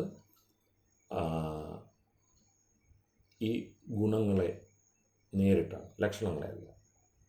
അപ്പോൾ നേരത്തെ പറഞ്ഞ പോലെ ലക്ഷണങ്ങളൊക്കെ അവരിങ്ങനെ സാധാരണ കാണുന്നത് പോലെ, നമ്മൾ ഇന്നത്തെ ആൾ കാണുന്ന പോലെ തന്നെ കണ്ടു. ഒരാളിപ്പോൾ എന്ത് ചെയ്യുന്നു? ഒരു കർമ്മം, ഒരു പ്രവൃത്തി ചെയ്തുകൊണ്ടിരിക്കുന്നു. ആ പ്രവൃത്തിയെ പഠിക്കുമ്പോൾ രാഗയുക്തമായിട്ടാണോ ദ്വേഷയുക്തമായിട്ടാണോ? ആ പ്രവൃത്തി കാണുമ്പോൾ അറിയാം അയാൾ എന്താഗ്രഹിക്കുന്നു, അയാളുടെ മനസ്സ് എത്ര കണ്ട് ശുദ്ധമാണ്, എത്ര കണ്ട് വിഷയത്തിൽ ആഴത്തിൽ പോയിരിക്കുന്നു, അയാൾ എന്താണ് അതിൽ ആഗ്രഹിക്കുന്നത്, അയാൾക്ക് വ്യക്തിപരമായിട്ട് എന്തെങ്കിലും ഇഷ്ടാനിഷ്ടങ്ങളുണ്ട്. ഈ കാര്യങ്ങളല്ല അപ്പം നമ്മൾ സംസാരിച്ചുകൊണ്ടിരിക്കുന്നു. സംസാരത്തെ കേൾക്കുന്നവർക്ക് ഞാൻ എന്തിനു സംസാരിക്കുന്നു എന്ന് വ്യക്തമായിട്ട് അറിയാൻ കഴിയും. ആ ബോധം എങ്ങനെ ഉണ്ടാകുന്നതാണ്? ഉള്ളിനെ മനസ്സിലായിക്കൊണ്ട്. കാരണം ഒരു ആഗ്രഹമില്ലാതെ പ്രവൃത്തി ഉണ്ടാവില്ല. ആ ആഗ്രഹത്തെ തിരിച്ചറിയാനുള്ള ശ്രദ്ധ നമുക്കുണ്ടാവണമെന്ന് മാത്രം. അത് സൈക്കോളജിയിലും മറ്റും ഇന്ന് അവർ ശ്രമിച്ചുകൊണ്ടിരിക്കുകയാണ്. പക്ഷെ അതെല്ലാം ഭാഗികമാണ്. ഭാരതീയ മനഃശാസ്ത്രം അല്ലെങ്കിൽ ഭാരതീയ ആത്മവിദ്യയുടെ മുമ്പിൽ അതൊക്കെ വളരെ തുലവും തുച്ഛമാണ്. അങ്ങനെ പോയിട്ട് അവരെന്ത് പറഞ്ഞു? ഇച്ഛ, ദ്വേഷ, പ്രയത്ന, സുഖ, ദുഃഖ, ജ്ഞാനാന്യാത്മനോ ലിംഗം. അപ്പം ലക്ഷണം എന്നതിനപ്പുറത്തേക്ക് ആത്മാവിനെ അറിയിക്കുന്നത് എല്ലാം ആനുമാനികമാണെന്ന് പറഞ്ഞാൽ അനുമാനത്തിലൂടെയാണ് ബാക്കിയെല്ലാം അറിയുന്നത്. നേരിട്ട് കണ്ണിക്കൊണ്ട് തരുന്നത് അപൂർവം, വളരെ ചെറിയ ഒരു തുച്ഛമായ ഭാഗം മാത്രമേ ഉള്ളൂ. ചരക ഋഷി വളരെ വ്യക്തമായിട്ട് പറയുന്നുണ്ട്, പ്രത്യക്ഷം അല്പമേവ അപ്രത്യക്ഷം അനൽപ്പം. പ്രത്യക്ഷം ഞാൻ നേരത്തെ പറഞ്ഞില്ല, കണ്ണിൽ കിട്ടുന്നത് എത്രയോ ഇന്ദ്രിയങ്ങളുണ്ട്, ജ്ഞാനരൂപത്തിലും കർമ്മരൂപത്തിലും ഒക്കെ. പക്ഷെ നമ്മൾ കണ്ണിൽ കാണുന്നതിനെ വിശ്വസിക്കുകയുള്ളൂ. നമ്മളുടെ കാഴ്ചയും ലോകബോധവും ഒക്കെ അതിനെ ആശ്രയിച്ചാണെന്ന് അറിയാവുന്നതുകൊണ്ടാണ് ദർശനം, ലോകം ഇതൊക്കെ വന്നെന്ന് പറഞ്ഞല്ലോ. ആ പ്രത്യക്ഷം, കാഴ്ച മുഖ്യമായിട്ടുള്ള പ്രത്യക്ഷം, അത് തുച്ഛമാണ്. പ്രത്യക്ഷം അല്പമേവ. അപ്രത്യക്ഷമാണല്ലോ ഇപ്പോൾ അറിയാത്തതാണ്, അല്ലെങ്കിൽ ഈ കാഴ്ചയിൽ വരാത്തതാണ് കൂടുതലുള്ളത് എന്നാണ് ചരക ഋഷി പറയുന്നത്. അങ്ങനെയുള്ള ആ കാഴ്ചയെ ബോധിപ്പിച്ചുകൊണ്ടാണ് ആയുർവേദ തന്ത്രം അദ്ദേഹം രചിച്ചിരിക്കുന്നത്. ചരകൻ്റെ അത്ഭുതകരമായിട്ടുള്ള ചികിത്സാശാസ്ത്രം രചിച്ചിരിക്കുന്നത്. നമ്മളതിൻ്റെ പടിവാതിക്കലും എത്തിയിട്ടില്ല എന്ന് തന്നെ പറയണം. കാരണം ശരീരത്തിൻ്റെ ഈ അദ്ഭുത രചനാതന്ത്രം അതെന്തിനു വേണ്ടിയാണ്, എന്തൊക്കെ ചേഷ്ടകളെ ഉൾക്കൊള്ളുന്നു? ചേഷ്ട, ഇന്ദ്രിയ, അർത്ഥാശ്രയ ശരീരം. ശരീരം കേവലം ഒന്നോ രണ്ടോ കാര്യങ്ങൾക്ക് വേണ്ടിയുള്ളതല്ല, അതിബൃഹത്തായ ഒരു ജ്ഞാനവ്യവസ്ഥയുടെ ഭാഗമാണത്, ഒരു കർമ്മവ്യവസ്ഥയുടെ ഭാഗമാണ് എന്ന തിരിച്ചറിവോടുകൂടിയാണ് ചികിത്സാശാസ്ത്രം ചരകനും മറ്റും വിധാനം ചെയ്യുന്നത്. അപ്പോൾ ആദ്യമേ പറഞ്ഞു സിംറ്റംസ് കുറച്ചേ കിട്ടുള്ളൂ, അത് വെച്ച് ചികിത്സയൊക്കെ ചെയ്തു കഴിഞ്ഞാൽ അത് വേണ്ട വിധത്തിൽ അത് ഗുണകരമാകണമെന്നില്ല, തത്കാലത്തേക്കുള്ള മുട്ടുശാന്തിക്ക് ഉതകും.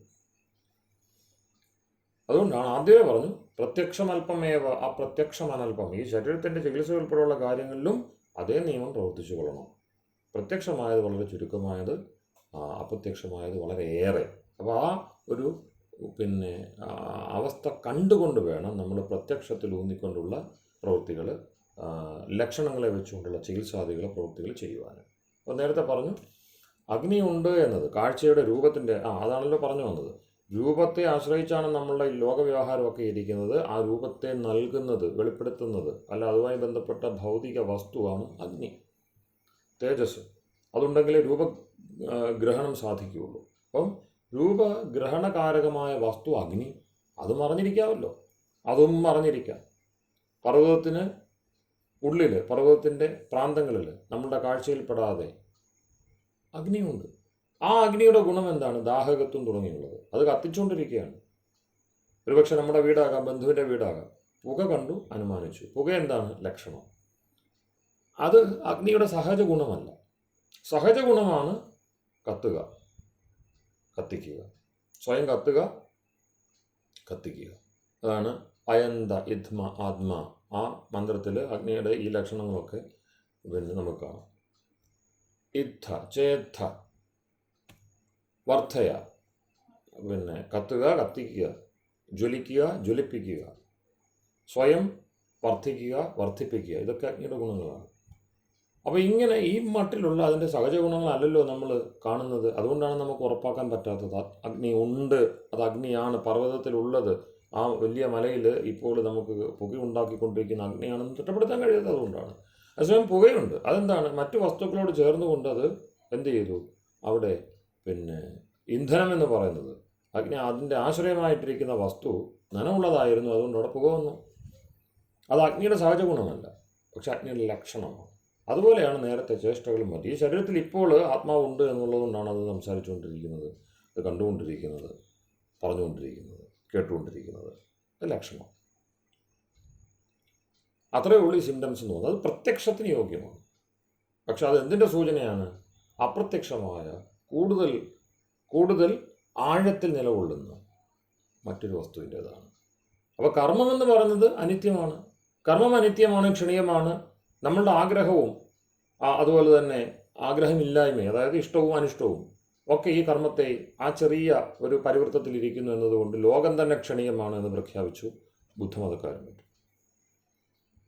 അത് നമ്മൾ അംഗീകരിക്കുന്നില്ല. കാരണം സിംറ്റമാറ്റിക്കായിട്ട് അതിനെ കാണണ്ട. ലക്ഷണമെന്ന് പറയുന്ന കാര്യം അത് മാറി മറിഞ്ഞുകൊണ്ടിരിക്കും. ഈ മാറി മറിയുന്ന ലക്ഷണത്തെ വെച്ച് നിങ്ങൾ ചിന്തിക്കുമ്പോൾ അതിൻ്റെ ആധാരമായിരിക്കുന്ന വസ്തുവും മാറി മറിഞ്ഞുകൊണ്ടിരിക്കുക. അതുകൊണ്ട് എല്ലാം മായയാണ് എന്ന് വേദാന്തികളും പറഞ്ഞു തുടങ്ങി. അപ്പോൾ നിത്യവസ്തു ഏത്? ശരീരത്തിലൊരു നിത്യവസ്തു ഉള്ളതായിട്ട്, ശരീരത്തിൽ മാത്രമായിട്ടൊരു നിത്യവസ്തു ഉള്ളതായിട്ട് ആധുനിക വേദാന്തം അംഗീകരിക്കുന്നില്ല. അവിടെയാണ് കുഴപ്പങ്ങളെല്ലാം കിടക്കുന്നത്. നമുക്ക് പ്രധാനമായിട്ട് വെളിച്ചം നൽകുന്ന ഒരു ശാസ്ത്രമാണ്, പിന്നെ ശാസ്ത്രപക്ഷത്തുള്ള ഒരു സരണിയാണ്, ചിന്തയാണ്, പദ്ധതിയാണ് വേദാന്തം. അത് എന്തിനെ അംഗീകരിക്കുന്നില്ല? ഈ ശരീരത്തിലൊരു നിത്യവസ്തു ഉണ്ടെന്ന് അംഗീകരിക്കുന്നില്ല. അതുകൊണ്ട് തന്നെയാണ് പിന്നെ മികച്ചൊരു സംശയം. അപ്പോൾ എന്നിട്ട് സാറ് തന്നെ അടി കുറിച്ചു, സംശയം ബാലിശമാകാം എന്ന്. ബാലിശമല്ല സംശയം. കാരണം അത് വേദാന്താദികളിൽ മനനം ചെയ്ത ഒരു മനസ്സാണ് അങ്ങനെ ഒരു സംശയം ചോദിക്കുന്നത്. കാരണം ഞാൻ ന്യായദർശനത്തിൻ്റെ അടിസ്ഥാന ദൃഷ്ടി, ന്യായദർശനം വെച്ചാൽ എന്താണ്? നേരത്തെ പറഞ്ഞു, ഉച്ചാവചേഷു അർത്ഥേഷു ഋഷികണ മന്ത്രദൃഷ്ടയോ ഭവന്തി. ഋഷികളുടെ തന്നെ മന്ത്രദൃഷ്ടിയാണ് ന്യായം എന്ന് പറയുന്നത്. അത് തന്നെയാണ് വേദാന്തം എന്നും പറയുന്നത്. രണ്ട് രൂപം എങ്ങനെ വന്നു? ഉച്ച അവച, തരതമ ഭേദത്തോടു കൂടിയാണ്. അപ്പം ശരീരത്തെ നിരീക്ഷിച്ചിട്ട് അതിൻ്റെ ആധാരം എന്ത് എന്ന് പറയുന്നിടത്ത് ന്യായദർശനമാണ് പ്രസക്തമാകുന്നത്. അവിടെ വേദാന്തമല്ല. അവിടെ പറയും ശാരീരക സൂത്രം, ശരീരത്തിലുള്ള ചെറിയ വസ്തു ഉണ്ടല്ലോ അതിനെ കൂടി പറയുന്നുണ്ട്. പക്ഷെ അവിടെ മുഖ്യം എന്താണ്? ബ്രഹ്മസൂത്രമാണത്. ശാരീരക മീമാംസ ഭാഷ്യം എന്നാണ് ശങ്കരാചാര്യരുടെ പിന്നെ വ്യാഖ്യാനത്തിന് പേരിട്ടിരിക്കുന്നത്. ശാരീരക, ശാരീരം, ശരീരത്തിലുള്ളത്. അപ്പം ശരീരത്തിലൂടെ അനുഭവിക്കാൻ കഴിയുന്നതാണ്. അവിടെയും നോക്ക്, ശാരീരക മീമാംസ ഭാഷ്യം. എവിടെയോ ഇരിക്കുന്ന മായാവാദികൾ പറയുന്ന എല്ലാം അപ്രസക്തമാണ്, ഇതിനകത്ത് ഒന്നും ഒരു കാര്യവുമില്ല. എന്ത് ശരീരം, എന്ത് ജന്മം, എന്ത് മോക്ഷം എന്നാണ് വേദാന്തികൾ പറയുന്ന ആധുനികർ. അതല്ല, ശാരീരക മീമാംസാ ഭാഷ്യം എന്നാണ് ശങ്കരാചാര്യരുടെ ഗ്രന്ഥത്തിൻ്റെ പേര്. ശരീരത്തെ നമുക്ക് ഏറ്റവും പ്രത്യക്ഷമായിട്ടിരിക്കുന്ന നമ്മുടെ അനുഭവങ്ങളുടെയൊക്കെ കേന്ദ്ര സ്വരൂപമായി, ആശ്രയമായി, നേരത്തെ പറഞ്ഞല്ലോ, ഋഷി ഗൗതമൻ എന്ത് പറയുന്നു? ശ്രേഷ്ഠ ഇന്ദ്രിയ അർത്ഥാശ്രയ ശരീരം. വളരെ പ്രധാനപ്പെട്ടതാണ് ആ ശരീരത്തിൻ്റെ വ്യവസ്ഥ. ആ ശരീരത്തിൻ്റെ വ്യവസ്ഥയിലൂടെയാണ് ആത്മാവിനെയും പരമാത്മാവിനെയും ഒക്കെ നമ്മൾ അറിയുന്നത്, തൊട്ടറിയുന്നത്. അവിടെ പറയുന്നുണ്ട് അർഭക, കുഞ്ഞ്, ശിശു, ഇങ്ങനെയൊക്കെ ഈ പറഞ്ഞ പരമജ്യോതിയെ വിളിക്കുന്നുണ്ട്. അതെന്തിന്? ബ്രഹ്മത്തെ ശിശുവിനെ എന്തിനു വിളിക്കുന്നു? ഉപനിഷത്തുകളിലുണ്ട്. അപ്പോൾ പറയുന്നു, ഈ പറയുന്ന ഹൃദയത്തിൻ്റെ ഒരു രൂപമുണ്ടല്ലോ, ഇങ്ങനെ ഒരു രൂപം. അപ്പോൾ അത്രയും ചെറിയ ഹൃദയം എന്ന് വെച്ചാൽ ആത്മാവ് ഇരിക്കുന്ന ആ കൂട്, ആ ചെറിയ സ്ഥാനം, ആ സ്ഥാനത്താണ് അതിൻ്റെ ദർശനം ഉണ്ടാകുന്നത്. അപ്പം അത്രയും വലിയ, നമുക്ക് പുരുഷത്വത്തിലും മറ്റും പറ സഹസ്രശീർഷ പുരുഷ സഹസ്രാക്ഷ സഹസ്രപാദ് സഭൂമിയും വിശ്വതസ്പൃത്വാത്യതിഷ്ഠദശാങ്കുലം, അങ്ങനെ നിൽക്കുന്ന ഒരിക്കൽ അമേയമായ അപരിമിതമായ സത്താസ്വരൂപം എങ്ങനെ കാണപ്പെടുന്നു? വളരെ ചുരുങ്ങിയ ആ ഹൃദയബിന്ദുവിൽ കാണപ്പെടുന്നു. അതുകൊണ്ടാണ് അതിനെ കുഞ്ഞ്, ഈ പറയുന്ന ചെറിയ ആത്മാവിൻ്റെ ദൃഷ്ടിയിലൂടെ അതിനുള്ളിൽ എങ്ങനെ ഇരിക്കുന്നു അതിനെ മാത്രമേ നമ്മൾ അറിയുന്നുള്ളൂ. എത്ര വലിയ ഋഷിയാവട്ടെ, ആത്മാവിൽ, സ്വന്തം ആത്മാവിലാണ് പരമാത്മാവിൻ്റെ ദർശനം സിദ്ധമാക്കുന്നത്. അത് കഴിയുമ്പോൾ സ്വാഭാവികമായിട്ടും അതിൻ്റെ വലിപ്പം തിരിച്ചറിയപ്പെടുകയാണ്. അപ്പോൾ തൻ്റെ ആത്മാ ചെറിയ ഒരു ബിന്ദുവിലാണ് ഏറ്റവും പരമമായ സാക്ഷാത്കാരം പോലും ഉണ്ടാകുന്നത്. അല്ലാതെ പുറത്ത് അന്വേഷിച്ച് അനന്തതയിലൂടെ മുഴുവൻ അലഞ്ഞു തിരിഞ്ഞ് നടന്നിട്ടൊന്നുമല്ല ഈ പറയുന്ന വിശ്വദർശനവും പരമാത്മദർശനവും ആത്മസാക്ഷാത്കാരവും ഒക്കെ ഉണ്ടാകുന്നത്. അത് എന്തുകൊണ്ടെന്ന് ചോദിച്ചാൽ, നേരത്തെ പറഞ്ഞ പോലെ പുറമേ കാണുന്ന മാറിമറിയുന്ന പ്രപഞ്ചത്തിനൊത്തു പോകുന്ന ലക്ഷണങ്ങൾ, സിംറ്റംസ് അല്ല ഈ പറയുന്ന ചേഷ്ടകളെയും ഇന്ദ്രിയങ്ങളെയും അർത്ഥവും ഉൾപ്പെടുന്ന ഈ മഹാവ്യവസ്ഥയെ നിയന്ത്രിക്കുന്നത്. മറിച്ച് നിത്യവസ്തുവിൻ്റെ ഗുണങ്ങളാണ്. ആ ഗുണങ്ങളാണ് വ്യത്യസ്ത ശരീരങ്ങൾ എടുക്കുമ്പോഴും മായാതെ, ഞാൻ വീണ്ടും ആവർത്തിക്കുന്നു, കുതിര മുതൽ ആന വരെ, ഉറുമ്പ് മുതൽ പിന്നെ മനുഷ്യൻ വരെ, എങ്ങനെ വേണമെങ്കിലും എടുത്തു, പല തരതമ ഭേദങ്ങളോടുകൂടി അല്പമെന്നും അല്പായുസുകളായിട്ടുള്ള ജനിക്കുക മരിക്കുക ഈയാമ്പാറ്റകൾ, അതുപോലെ അത്തരത്തിലുള്ള കീടങ്ങൾ, കൃമികൾ വരുന്നു പോകുന്നു, ആരും അറിയുന്നില്ല. അവ തൊട്ട് അങ്ങേയറ്റത്തിരിക്കുന്ന യോഗീശ്വരനോ ഒക്കെ ആയിട്ടിരിക്കുന്ന ഏറ്റവും അങ്ങ് പരമ തലത്തിലിരിക്കുന്ന പരമഹംസനോ ഒക്കെ ആയിട്ടിരിക്കുന്ന മനുഷ്യരുടെ ആ ബ്രഹ്മഭാവ ആപത്തി നേടിയിരിക്കുന്ന മഹാമനുഷ്യർ, മഹാത്മാക്കൾ വരെയുള്ള അവരെല്ലാം ഈ പറയുന്ന വ്യവസ്ഥയിലൂടെ പോകുന്നു. അപ്പോൾ അവിടെ നിത്യത എന്ന് പറയുന്നൊരു സംഗതിയെ ചിന്തിക്കാൻ നമ്മൾ നിർബന്ധിതമാവുകയാണ്. ഇതിനെ പഠിച്ചു കഴിയുമ്പോൾ ആവർത്തിച്ചുകൊണ്ടിരിക്കണം. ഈ തലമുറ മാത്രമല്ല, എല്ലാ തലമുറയിലും ഉണ്ട്. ഇല്ലാത്ത ഒന്ന്, തീരക്ഷണീയമായതൊന്ന് എങ്ങനെ ആവർത്തിക്കണം? അപ്പോൾ പ്രവാഹം വീണ്ടും വീണ്ടും വരുന്നുവെങ്കിൽ ആ പ്രവാഹത്തിനെ, അതിനെ പ്രവർത്തിപ്പിക്കുന്ന നിയമങ്ങൾക്ക് നിത്യത ഉണ്ടെന്നർത്ഥം. ഇപ്പോൾ ഹെറാക്ലൈറ്റസിനെ പോലെയുള്ള ആളുകൾ ആത്മാവിനെ നിഷേധിച്ചുകൊണ്ട് പോയ ഭൗതികവാദികൾ, നിരീശ്വരന്മാർ, നിരാത്മവാദികൾ നിരീശ്വരനും നിരാത്മവാദിയും രണ്ടാണ്. ഈശ്വരനിലെന്ന് പറയുന്ന ആൾ, ആത്മാവിനെ നിഷേധിക്കുന്ന ആൾ, ഇങ്ങനെ പല ഭേദങ്ങളുണ്ട് അവർക്ക്. ഭൂതപ്രപഞ്ചത്തെ മാത്രം, ഈ ഒഴുക്കിനെ മാത്രം കണ്ടിട്ട് പറയുന്നു, ഒരു നദിയിൽ 2 വട്ടം കാലുകുത്താനാവില്ല, പിന്നെ നിങ്ങൾ എന്ത് നിത്യത്തെ പറ്റി പറയുന്നു? നദി ഒഴുകിക്കൊണ്ടിരിക്കുകയാണ്. ഇപ്പോൾ കാലുകുത്തിയ നദി എവിടെ പോയി? അത് അറബിക്കടലിൽ പതിച്ചു കാണും അടുത്ത കാലുകുത്തുന്ന സമയം. അത്രയും വേഗത്തിൽ ഒഴുകിക്കൊണ്ടിരിക്കുകയാണ്. അപ്പോൾ നിങ്ങൾ നദി എന്ന് പറയുന്നത് എന്തിനെയാണ്? ഇങ്ങനെ ആ ഒഴുക്കിനുള്ളിലെ ഒഴുക്കിനെ അങ്ങനെ തേടി മുറിച്ച് കണ്ടിട്ട് ക്ഷണങ്ങളായിട്ട് കണ്ടുവന്ന് നിത്യമായ വസ്തുവില്ല, ശൂന്യതയുള്ളൂ എന്നും മറ്റും അങ്ങനെ വരെ നിഹിലിസം വരെ പോകുന്നു. ശൂന്യവാദികൾ എല്ലാത്തിനും നിഷേധിക്കുകയാണ്. ഒരു കൂട്ടർ പറയുന്നു, ഇങ്ങനെ പെറുക്കി പോയി എന്ത് കിട്ടാനാണ്? അജ്ഞേയം, വാസ്തവത്തെ അറിയാൻ കഴിയില്ല. അപ്പം അജ്ഞേയവാദികൾ, ശൂന്യവാദികൾ, നിഷേധ ചിന്തകർ ഒന്നുമില്ല. ഉണ്ട് എന്ന് നിങ്ങൾ പറഞ്ഞതെല്ലാം ഇല്ല എന്നതാണ് തെളിയിക്കുന്നത്. ആ വഴിക്ക് പോകുന്നവരാണ് നേതിയ എന്ന് പറയുന്ന വളരെ പ്രധാനപ്പെട്ട ബ്രഹ്മ ആത്മനിർദ്ദേശകമായിട്ടുള്ള മഹാവാക്യ സ്വരൂപമായ യാജ്ഞവൽക്യൻ്റെ നേതി എന്ന പ്രയോഗത്തെ പ്രപഞ്ചത്തിലെ വസ്തുക്കളൊന്നും ഇല്ല, മായാഭാവത്തെ പുഷ്ടിപ്പെടുത്തുന്നതായിട്ട് കണ്ടുകൊണ്ട് അങ്ങനെ വ്യാഖ്യാനിച്ചു പോകുന്നത്. അപ്പോൾ ഇവരുടെ എല്ലാം പ്രശ്നം എന്ത്? ചുരുക്കി പറഞ്ഞു കഴിഞ്ഞാൽ ഇവരെല്ലാം ലക്ഷണപ്രിയരാണ്, ഗുണപ്രിയരല്ല. സൂക്ഷ്മമായിട്ട് ഗുണവിവേകം ചെയ്തു കഴിഞ്ഞാൽ ഋഷിയുടെ ദർശനത്തിലെത്താൻ കഴിയും. ഇച്ഛാ, ദ്വേഷ, പ്രയത്ന, സുഖ, ദുഃഖ ജ്ഞാനാന്യാത്മനോ ലിംഗം. ആത്മാവിനെ കാണിച്ചു തരുന്നത് ലിംഗം. എങ്ങനെ? ഈ പർവ്വതത്തിൽ കണ്ട പുക, തീയെ, അതിൻ്റെ പിന്നിലുള്ള തീ എന്ന് പറയുന്ന നഗ്നസത്യത്തെ നമുക്ക് സാധാരണ നഗ്നത്തിനോട് കാണാൻ കഴിയാതെ പോയ വസ്തുവിനെ, യഥാർത്ഥത്തിൽ പുകയെ ഉണ്ടാക്കിയ വസ്തുവിനെ കാണിച്ചു തരുന്നു. അപ്പോൾ ഈ ലക്ഷണങ്ങൾ, ചേഷ്ടകൾ ശരീരത്തിൽ പറഞ്ഞ് വ്യക്തമായി നമ്മളെല്ലാം ഷെയർ ചെയ്യുന്ന, നേരത്തെ പറഞ്ഞ ബഹുലക്ഷോപലക്ഷക്കണക്കിന് ശരീരങ്ങളിൽ നമുക്ക് വീണ്ടും ആവർത്തിച്ച് കാണാൻ കഴിയുന്ന ആ ചേഷ്ടകളുടെ ലക്ഷണങ്ങളുടെയൊക്കെ പിന്നിൽ 6 പ്രധാനപ്പെട്ട ഗുണങ്ങളുണ്ട്. ആ ഗുണങ്ങളെ കേവലം ചേഷ്ടകളായിട്ടോ അല്ലെങ്കിൽ ലക്ഷണങ്ങളായിട്ടോ കാണരുത്, ഗുണമായിട്ട് തിരിച്ചറിയണം. അത് ആത്മാവിൻ്റെ ലിംഗമാണെന്ന് വെച്ചാൽ ആത്മാവുണ്ട് എന്ന് അറിയിക്കുന്നവയാണ്. ഇച്ഛ, ദ്വേഷം, പ്രയത്നം, സുഖം, ദുഃഖം, ജ്ഞാനം. അപ്പോൾ അവിടെ എന്താണ്? ഇച്ഛ എന്താണ്? സുഖത്തോടുള്ള താല്പര്യം. ആ സുഖം നിത്യസുഖമാകുമ്പോൾ മോക്ഷമെന്ന് പറയും. അത് സാധാരണ ലൗകികമായിട്ടുള്ള ഉപായമാണ് എങ്കിൽ കാമമെന്ന് പറയും. അത് തകരാറുള്ളതാണ് എങ്കിൽ രാഗമെന്ന് പറയും. തകരാറെന്ന് പറഞ്ഞാൽ എന്താണ്? വാസനകൾ, തൊട്ടു മുമ്പുള്ള തെറ്റിദ്ധാരണകൾ, അതൊക്കെ ബാധിച്ച നിലയിലാണ് അതേ ചേഷ്ട. ഒറ്റ ഇച്ഛയുള്ള ആത്മാവിന് രണ്ടില്ല. ആത്മാവിൻ്റെ ഇച്ഛ സുഖം മാത്രം. പക്ഷെ അതെന്ത് ചെയ്തു? അത് ഉപാധികളിലൂടെ ബാധകൾ വന്നിട്ട് പലതായിട്ട് തീരുന്നു. ശുദ്ധമാണ് എങ്കിൽ ദുഃഖത്തെ ആഗ്രഹിക്കില്ല, സുഖത്തെ മാത്രം ആഗ്രഹിക്കും.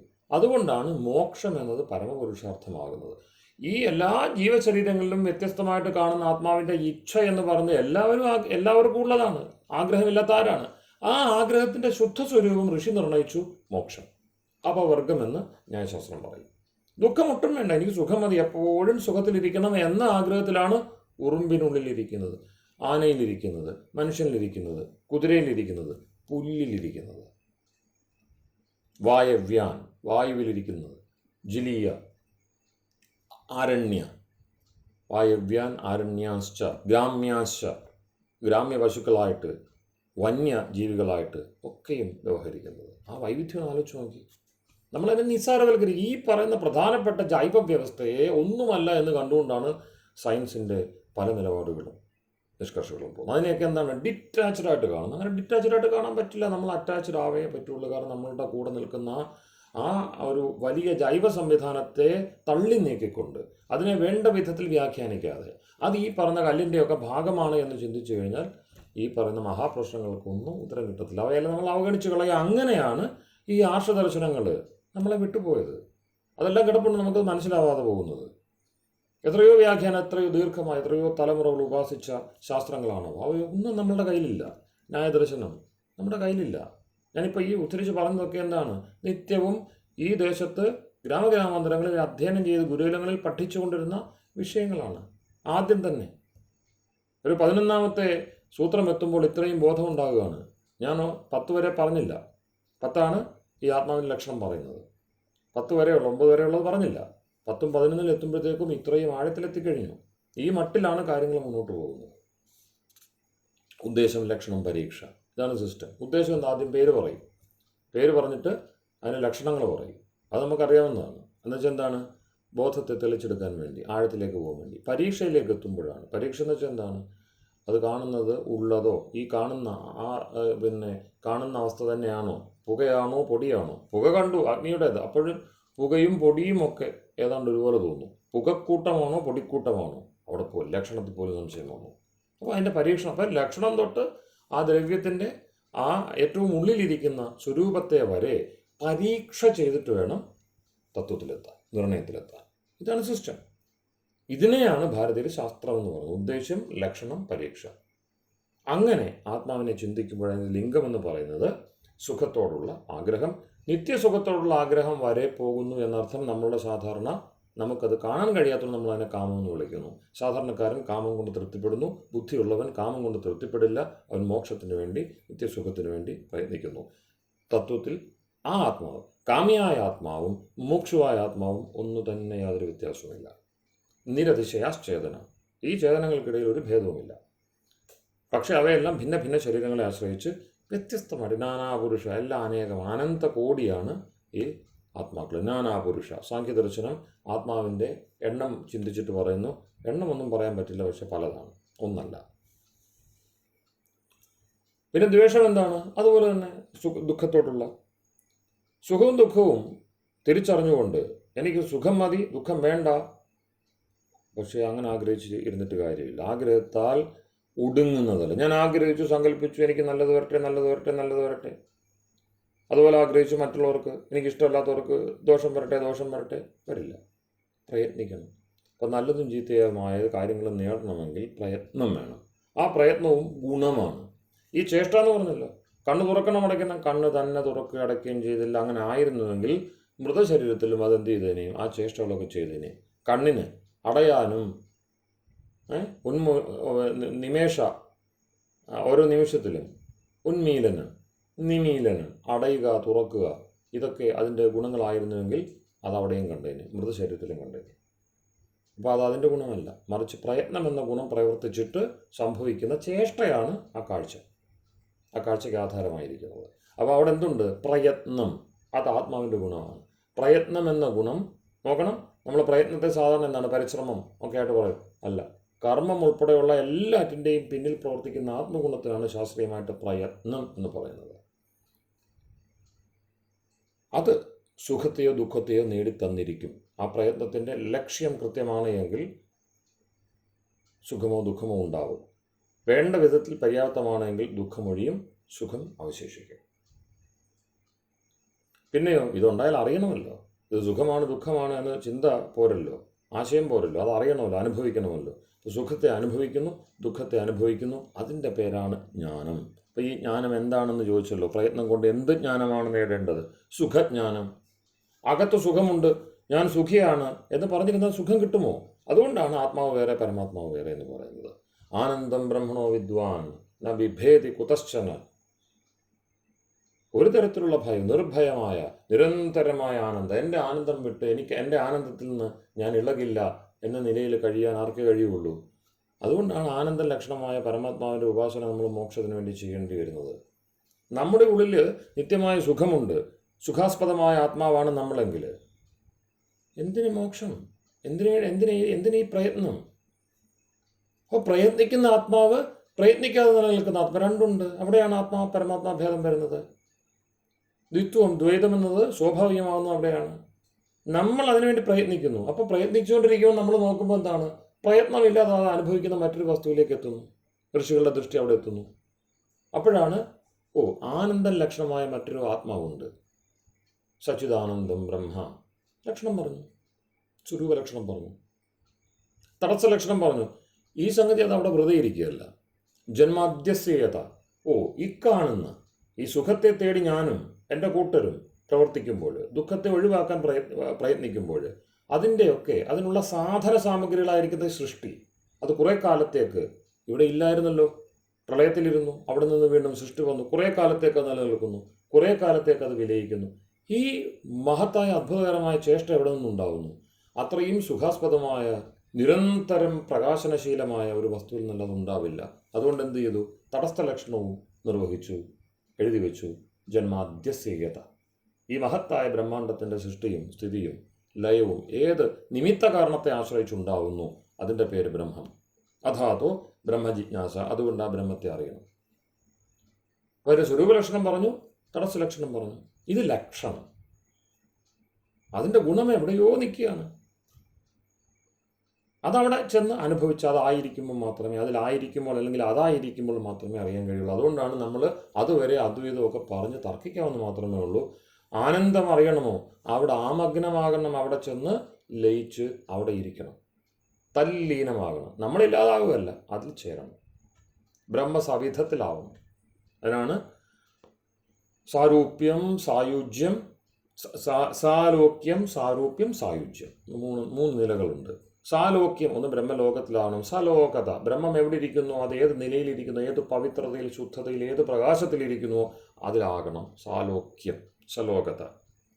പിന്നെയോ സ്വരൂപത, അതിന് സമാനമായ രൂപമുണ്ടാവണം. രൂപം എന്ന് വെച്ചാൽ എന്താണ്? നമ്മുടെ ചേതനത്വം കൊണ്ട് തുല്യമാണ്. പക്ഷേ അവിദ്യാദികൾ, നേരത്തെ പറഞ്ഞ അല്പത, അറിവില്ലായ്മ, അതൊക്കെ നമ്മളുടെ അടിസ്ഥാന സ്വരൂപമായിരിക്കെ ബ്രഹ്മം അതൊന്നുമല്ല. അപ്പോൾ അതിലേക്കാവണം. അതിന് ജ്ഞാനത്തിൻ്റെ പരിഭാഗം ഉണ്ടാവണം. എന്ത് ജ്ഞാനമാണ്? സുഖം ഇതിലൊന്നുമില്ല, നാൽപ്പേ സുഖമസ്തി ഭൂമാ വൈ സുഖം എന്ന ഉപനിഷത് ബോധം ഉണ്ടാവണം. ഈ അല്പത്തിലൊന്നും, ഇതുവരെ സുഖം എന്ന് പറഞ്ഞ് അന്വേഷിച്ച് നടന്ന സാമഗ്രിയിലൊന്നും സുഖമില്ല എന്ന തികവ് നമുക്കറിയാം. സുഖം, പക്ഷേ വീണ്ടും എന്ത് ചെയ്യുന്നു? നേരത്തെ രുചിച്ചതാണ്, അല്പസുഖമോടെ ഉണ്ടല്ലോ, പോയെടുത്തേക്കാം എന്ന് പറഞ്ഞ് നിരന്തരം ഈ കാണുന്ന ബാഹ്യവസ്തുക്കളുടെ സുഖസ്വരൂപത്തെ തന്നെ അന്വേഷിച്ച് ദുഃഖമില്ലാത്ത ഒരു വസ്തുനാകം ന അകം കം സുഖം എന്ന് യഥാർത്ഥത്തിൽ വിളിക്കുന്ന സുഖം, നല്ല ഇടം, അവിടേക്ക് എത്തുന്നില്ല. അതാണ് സലോകത. അത് വന്നാലോ സലോകതയും സാരൂപ്യവും വന്നാൽ സായുജ്യം അതിനോട് അത്രയും ചേരുന്നു. മുണ്ടകോപനിഷത്ത് പറയും പരമം സാമ്യമുപൈതി, സാധ്യമായ പരമമായ തുല്യതയിലേക്ക് എത്തുന്നു. എന്നാലും ഒന്നാവില്ല. തുല്യത വേറെ, ഒന്നായിരിക്കുക വേറെ. അപ്പം അതായിരിക്കുക, അതുകൊണ്ട് അത് ആനന്ദമാണ്, ഈശ്വരനാണ്. അഹം ബ്രഹ്മാസ്മി, അതിലായിരിക്കുക, അഹം ബ്രഹ്മസ്തോസ്മി. ഈ രണ്ട് ബോധവും ചേരുമ്പോഴാണ് അദ്വൈത അനുഭൂതി എന്ന് പറയുന്നത്. അത് നമ്മൾ ഈ കാണുന്ന സത്തയിൽ ഒന്നായിരിക്കുകയല്ല. ഒരു ഉപനിഷത്തിലും സത്തയിൽ ഒന്നായിരിക്കുന്ന അദ്വൈതം പറയുന്നില്ല. സത്ത രണ്ടാണ്. ആ രണ്ട് സത്തയുണ്ടെങ്കിലേ നദ്വൈതം അദ്വൈതം ന ദ്വിത ഇതം ഇതം. ഇതുവരെയും രണ്ടായിരുന്നു, ഇപ്പോൾ ഒന്നായിട്ടിരിക്കുന്നു, ചേർന്നിരിക്കുന്നു. അത്രേ ഉള്ളൂ. ദ്വൈതം എന്താണ്? എന്നും രണ്ടായിട്ട് തന്നെ ഇരിക്കുന്നത്. പക്ഷെ ഇപ്പോഴെനിക്ക് എന്ത് വേണ്ട? മാധ്യമങ്ങളോട് അറിയണ്ട, ഞാൻ അതിലാണ്. അഗ്നിയിലായിരിക്കുന്ന ലോകം അഗ്നിമയമായിരിക്കുന്നു, അഗ്നിയുടെ സ്വഭാവത്തെ കാണിക്കുന്നു, ചിതാഭാസത എന്നൊക്കെ പറയും. അത് നേടുവാൻ വേണ്ടിയാണ്. അപ്പം ഞാൻ അന്വേഷിച്ച സുഖത്തെ പുറത്ത് അകത്ത് ഒക്കെ അന്വേഷിച്ചു, കിട്ടിയില്ല. അവ ഇച്ഛ, ദ്വേഷം, പ്രയത്നം, സുഖദുഃഖം, ജ്ഞാനം, ഇത്രയും എന്നിൽ എപ്പോഴും ഉണ്ട്. അതുകൊണ്ട് ഞാൻ ചേഷ്ടകൾ എടുത്തുകൊണ്ടേയിരിക്കുന്നു, പ്രയത്നം വിനിയോഗിച്ചുകൊണ്ടേയിരിക്കുന്നു. അതിൻ്റെ പരിഭാഗം വരുമ്പോഴോ ആനന്ദം ബ്രഹ്മണോ വിദ്വാൻ ന വിഭേദി കുതശ്ചന, ആനന്ദത്തിൻ്റെ ആധാരമായിരിക്കുന്ന, ആനന്ദസാഗരമായിരിക്കുന്ന സരസേന തൃപ്ത, വേദം പറയും അഥർവം, രസം കൊണ്ട് തൃപ്തമായിരിക്കുന്ന, അതിനൊന്നും വേണ്ട, അങ്ങോട്ടുമില്ല ഇങ്ങോട്ടുമില്ല. അങ്ങനെ ഇരിക്കുന്ന രസസാഗരത്തെ അറിയുക എന്ന് പറയുന്ന മഹത്തായ ലക്ഷ്യം എൻ്റെ മുഖ്യ ലക്ഷ്യമായിട്ട്, എൻ്റെ ഏക ലക്ഷ്യമായിട്ട്, എൻ്റെ ഇന്ദ്രിയങ്ങളുടെയും സർവ്വവിധ സാമഗ്രികളുടെയും. അതുകൊണ്ടാണ് ഋഷി ദയാനന്ദൻ അഗ്നിനയ തുടങ്ങിയുള്ള നമ്മുടെ വൈദിക യജ്ഞമന്ത്രങ്ങളുടെ വ്യാഖ്യാനത്തിൽ പറയും, സമസ്ത ഉത്തമ സാമഗ്രികളെയും കൊണ്ട് ഞാൻ ഹവിഷാവിധേമ എന്ന് പറയുന്ന ആവർത്തിച്ചു വരുന്ന വാക്യത്തെ, വേദവാക്യത്തെ വ്യാഖ്യാനിച്ചുകൊണ്ട് പറയുന്നത് ഉത്തമ ഭക്തിയെ ചെയ്തു കൊള്ളാം. ഏറ്റവും ഉത്തമ ചിന്തകളെ കൊണ്ട്, ഏറ്റവും ഉത്തമ സാമഗ്രികളെ കൊണ്ട്, എൻ്റെ അറിവിൻ്റെ പരമാവധി വിനിയോഗിച്ചുകൊണ്ട് നിൻ്റെ ഭക്തിയെ ചെയ്തു കൊള്ളാം. വീണ്ടും വീണ്ടും നമ ഉക്തിൻ വിധേമ, വീണ്ടും വീണ്ടും നിൻ്റെ പ്രശംസയെ ധാരാളമായിട്ട് ചെയ്തുകൊണ്ടൊക്കെ ഋഷി വ്യാഖ്യാനിക്കുന്നത്. വളരെ രസം തോന്നുന്നു. എന്തുകൊണ്ടാണ് അങ്ങനെ കൈവിട്ട് വ്യാഖ്യാനിക്കുന്നത്? ഋഷി ദയാനന്ദൻ്റെ യജ്ഞമന്ത്രങ്ങളുടെ വ്യാഖ്യാനം നിത്യ കർമ്മ വിധി, ആ ഗ്രന്ഥത്തിലും അതുപോലെ തന്നെ വളരെ നിങ്ങൾ ഈ ഭക്തിയും സാധനയും അത് ശീലമാക്കാൻ ആഗ്രഹിക്കുന്ന സാധക ബുദ്ധിയുള്ള ആളുകൾ അത്തരം മന്ത്രങ്ങളുടെ മനനം ചെയ്യണം. അതിൽ പല ഗ്രന്ഥങ്ങളുണ്ട്. മന്ത്രവ്യാഖ്യാനം വളരെ ഭാവാത്മകമായിട്ട് ചെയ്യുന്ന ചെറിയ ലഘു ഗ്രന്ഥങ്ങളുണ്ട്, അവയുടെയും അനുശീലനം ചെയ്യണം. അപ്പോൾ അതങ്ങനെ നിൽക്കട്ടെ, നമ്മുടെ സമയം തീരുകയാണ്. അപ്പോൾ ഇത്രയേ ഉള്ളൂ. ചുരുക്കി പറഞ്ഞാൽ ജ്ഞാനം വരെയുള്ള, അപ്പം ജ്ഞാനം എന്തെന്നാണല്ലോ സംശയം, എന്ത് ജ്ഞാനമാണ്? ജ്ഞാനവും സ്വന്തമായിട്ടില്ല. ജ്ഞാനം സ്വന്തമായിട്ടുണ്ടായിരുന്നെങ്കിൽ തൃപ്തി ഉണ്ടായേനെ. ജ്ഞത്വമുണ്ട്. ജ്ഞത, അജ്ഞത. ജ്ഞത എന്താണ്? അറിയാനുള്ള ആഗ്രഹം, അറിയാനുള്ള ശക്തി, ശേഷി. അപ്പോൾ സുഖം കിട്ടിയാൽ അത് സുഖമാണെന്ന് തിരിച്ചറിയും, ദുഃഖം കിട്ടിയാൽ ദുഃഖമാണെന്ന് തിരിച്ചറിയും. ആ തിരിച്ചറിവിനാണ് ഇവിടെ ജ്ഞാനം എന്ന് പറയുന്നത്. അത് അറിയുവാനുള്ള സാമർഥ്യമാണ്. ഈ ജീവാത്മാവിനുള്ളത് അറിയുവാനുള്ള സാമർഥ്യം മാത്രമാണ്, അറിവല്ല. അറിവും എവിടെയുള്ളൂ? സത് ചിത് ആനന്ദം ബ്രഹ്മ വിജ്ഞാനഘനം ജ്ഞാനൈക ലിംഗവേദ്യം. ജ്ഞാനമാകുന്ന ഏക ലിംഗം കൊണ്ടറിയുന്നത് ഋഷി വാത്സ്യായനൻ ബ്രഹ്മവിഷയത്തിൽ ന്യായദർശനത്തിൽ എഴുതുന്നതാണ്. അഭയപദം ബ്രഹ്മ എന്ന് വിശദീകരിക്കുന്നുണ്ട്. വേദാന്തത്തിൽ മാത്രമല്ല ബ്രഹ്മത്തിൻ്റെ ചിന്തയുള്ളത്. ഋഷികളൊക്കെയും അതിനെ തന്നെയാണ് മുഖ്യമായിട്ട് വിവരിച്ചിട്ടുള്ളത്. ഇപ്പം ന്യായദർശനത്തിൽ പറയും ജ്ഞാന ഏക ലിംഗ വേദ്യം. അത് ജ്ഞാനമെന്ന് പറഞ്ഞാൽ അതിൻ്റെ മാത്രമാണ്. ബാക്കിയുള്ളതെല്ലാം അവിടെ നിന്നും, ഇപ്പോൾ സൂര്യൻ പ്രകാശിക്കുന്നതുകൊണ്ട് ചന്ദ്രനിലേക്ക്, ഭൂമിയിലേക്ക്, നമ്മളിലേക്ക് പ്രകാശം എത്തുന്നു, അത്രയേ ഉള്ളൂ. അപ്പോൾ ജ്ഞാനവും അവിടെയാണ്. ഇനി കുറച്ചുകൂടെ കഴിയുമ്പോഴോ ആ ജ്ഞാനമാണ് ആനന്ദമായിരിക്കുന്നത്. ഈശ്വരൻ്റെ ഈ ആനന്ദം എന്ന് പറഞ്ഞാൽ എന്താണ്? അഗാധമായ ജ്ഞാനമാണ്.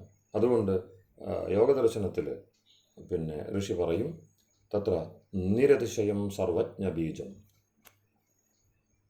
താരതമ്യമില്ലാത്ത ജ്ഞാനത്തിൻ്റെ അതിശയ ബീജമാണ് അവിടെ കാണുന്നത്.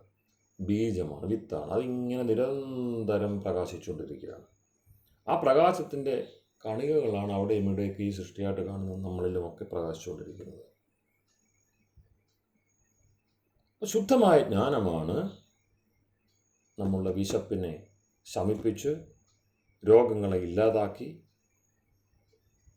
തെളിമ നൽകുന്നത്, തൃപ്തി നൽകുന്നത്.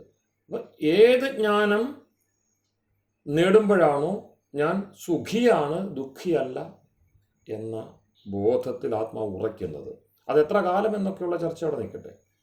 ആ ബോധത്തിനാണ് ആത്മബോധം, ബ്രഹ്മബോധം എന്ന് പറയുന്നത്. അത് തന്നെയാണ് മോക്ഷം, അത് തന്നെയാണ് സുഖം. അപ്പം ജ്ഞാനം തന്നെയാണ് സുഖം, സുഖാസ്പദമായിരിക്കുന്നത്. എന്ത് ജ്ഞാനമാണെന്ന് ചോദിച്ചാൽ സുഖമാണ്. പക്ഷെ ആ സുഖം ഇവിടെയെങ്ങുമില്ല. ബ്രഹ്മത്തിൻ്റെ ആനന്ദം കിട്ടണം. ബ്രഹ്മാനന്ദം, ആനന്ദരൂപം അമൃതം യത് വിഭാതി തുടങ്ങി ഈ ആനന്ദത്തിൻ്റെ അനുഭവത്തിൻ്റെ നിരന്തരമായ ഉൾക്കാഴ്ചകളും പൊരുളുകളും മാത്രം പറയുന്നതിനാണ് ഉപനിഷത്തുകൾ എന്ന് പറയുന്നത്. വേദത്തിൽ നിരന്തരമുണ്ട്. മന്ത്രങ്ങളിൽ നേരിട്ട് നമുക്കറിയാൻ കഴിയും. പക്ഷെ അതെല്ലാവർക്കും അങ്ങനെ വേദമന്ത്രങ്ങളെ നിന്യവചനങ്ങളെന്ന് ഋഷി അരവിന്ദൻ പറയും. അതങ്ങനെ മറച്ചു പിടിച്ചാണ്. ഛന്ദസ്സാണല്ലോ, മറയാണ് ഛന്ദസ്. നാൻ മറ എന്നാണ് തമിഴ് പറയുക. മറപ്പൊരുളാണ്. പൊരുളെല്ലാം ഉണ്ട്, പക്ഷെ മറച്ചാണ് വെച്ചിരിക്കുന്നത്. അതിലേക്ക് എത്തുക എന്നുള്ളത് നേരത്തെ പറഞ്ഞ പോലെ പൊളിച്ച് കോശങ്ങളിലൂടെ അങ്ങനെ സഞ്ചരിച്ച് സാധാരണ പ്രത്യക്ഷത്തിലൊന്നും അറിയാൻ കഴിയില്ല. അനൽപമായ അപ്രത്യക്ഷത്തെയാണ് എന്ത് ചെയ്ത് വെച്ചിരിക്കുന്നത്? പൊതിഞ്ഞ് പിടിപ്പിച്ചത്. അതുകൊണ്ട് ഛന്ദസഭാഷ തന്നെ വേറെയാണ്. അതിഭാഷ, മന്ത്രഭാഷ എന്നൊക്കെയാണ് ഋഷികൾ അതിനെ വിളിക്കുന്നത്. അരവിന്ദൻ വരെയുള്ളവരുടെയൊക്കെ വർണ്ണന ചിന്തിച്ചാൽ കണ്ടാൽ അറിയാം. നമുക്കും ബോധപ്പെടും നമ്മൾ അതിലേക്ക് സഞ്ചരിച്ചു കഴിയുമ്പോൾ. അപ്പോൾ അങ്ങനെ ഒളിപ്പിച്ചു വെച്ചിരിക്കുന്ന ആ സാമഗ്രികളുടെ ഉള്ളിൽ എന്താണ് പറയുന്നത്? നിരന്തരം ഈ ശുദ്ധമായ ജ്ഞാനാനുഭവത്തെയാണ്. ആ ജ്ഞാനാനുഭവം ബ്രഹ്മത്തിൻ്റെ ഐക്യത്തിലൂടെ മാത്രമേ കിട്ടുകയുള്ളൂ. പക്ഷെ അതുവരെയുള്ളതെല്ലാം നമ്മുടെ സാമർഥ്യങ്ങളാണ്. ഈ പ്രപഞ്ചത്തെ അറിയാനുള്ള സാമർഥ്യമുണ്ട്. ബ്രഹ്മം വരെയുള്ള സമഗ്ര വസ്തുക്കളെ അറിയാനുള്ള സാമർഥ്യം നമ്മളിൽ നിഹിതമാണ്. അതാണ് ജ്ഞാനലിംഗം എന്ന് പറയുന്നത്. അപ്പം ഇച്ഛ ലിംഗമാണ്, ദ്വേഷം ലിംഗമാണ്, പ്രയത്ന ലിംഗമാണ്, സുഖ അനുഭവ സാമർഥ്യ ലിംഗമാണ്, ദുഃഖ അനുഭവ സാമർഥ്യ ലിംഗമാണ്. ഇതിനെല്ലാം ആധാരമായിരിക്കുന്ന അറിയുവാനുള്ള സാമർഥ്യവും നമ്മുടെ ലിംഗമാണ്. അപ്പം ചുരുക്കി പറഞ്ഞാൽ ഈ ആത്മാവെന്ന് പറഞ്ഞത്, ജീവാത്മാവുള്ള ശരീരിയായ ആത്മാവെന്ന് പറയുന്നത് കുറച്ച് സാമർഥ്യങ്ങളുടെ ആകത്തുകയാണ്. പക്ഷെ അതിനെപ്പോഴും എന്ത് വേണം? ബാഹ്യ ആശ്രയങ്ങൾ, അകത്തോ പുറത്തോ ആശ്രയങ്ങൾ വേണം. കുറേയൊക്കെ അത് ബാഹ്യാശ്രയത്തിലൂടെ സാധിക്കും. അർത്ഥത്തെ ആശ്രയിക്കും. അർത്ഥത്തെ ആശ്രയിക്കാതെ പറ്റില്ല. ശരീരത്തെ കൊണ്ട് എന്ത് ചെയ്തുകൊണ്ടിരിക്കുകയാണ്? അവിടെ സുഖം കണ്ടു, ഇവിടെ ദുഃഖം കണ്ടു, അവിടോട്ട് പോയി, ഇവിടുന്ന് ഒഴിഞ്ഞു, അങ്ങനെ പോയിക്കൊണ്ടിരിക്കുന്നു. പോയി അകത്തും പുറത്തും. അകത്തും കുറേ അന്വേഷിച്ചു, കുറേ സ്വച്ഛത നമ്മൾ അകത്ത് മനനം ചെയ്ത് വിപස්සന തുടങ്ങിയുള്ള ധ്യാനമാർഗങ്ങളിലൂടെ പോയിരുന്നിട്ട് അകത്താണെല്ലാം ഇരിക്കും, കിട്ടത്തില്ല. പുറത്തുമില്ല, അകത്തുമില്ല. അകം പുറം നിറഞ്ഞിരിക്കുന്ന ബാഹ്യാഭ്യന്തരരഹിതം, അകം പുറം നിറഞ്ഞിരിക്കുന്ന സത്തയിൽ എപ്പോൾ ഉറയ്ക്കുന്നു അപ്പോൾ മാത്രമേ വേണ്ടത് കിട്ടി എന്ന നിലയാവുള്ളൂ. അകം പുറം നിറഞ്ഞിരിക്കുന്ന പൊരുളിൻ്റെ പേര് ബ്രഹ്മം. അതാണ് പരമാത്മാവ്. അതിനോട് ചേർന്ന് അതിലായിരിക്കുമ്പോൾ മാത്രമാണ് നമ്മളുടെ ഈ ജ്ഞാനാദി സാമർഥ്യങ്ങളൊക്കെ തൃപ്തമാവുന്നത്. ഇതെല്ലാം ആത്മാവിൻ്റെ എന്താണ് പറയുന്നത്, സഹജമായ സ്വാഭാവിക ഗുണങ്ങളാണ്. അവയാണ് ന്യായദർശനം ലിംഗം എന്ന് പറയുന്നത്. അതുകൊണ്ട് അതിനെ കേവലം ലക്ഷണമെന്ന് കാണേണ്ടതില്ല. ലക്ഷണം എന്ന് പറയുന്നത് ബാഹ്യമാണ്. ആ ലക്ഷണങ്ങൾ പൊതുവാണ്, സയൻസിനും ശാസ്ത്രത്തിനും പൊതുവാണ്. പക്ഷേ ഈ പറയുന്ന ഗുണങ്ങൾ, ആത്മാവിൻ്റെ ഗുണങ്ങൾ കേവലം ശാസ്ത്രീയ വിദ്യമാണ്. ശാസ്ത്രത്തിന് മാത്രമേ ആ വിഷയങ്ങളിൽ കടക്കുവാനാവുള്ളൂ. സയൻസിന് കടക്കുവാനാവില്ല. സയൻസ് എന്തെങ്കിലും കടക്കുന്ന പക്ഷം അത് ശാസ്ത്രമായിട്ട് തീരും.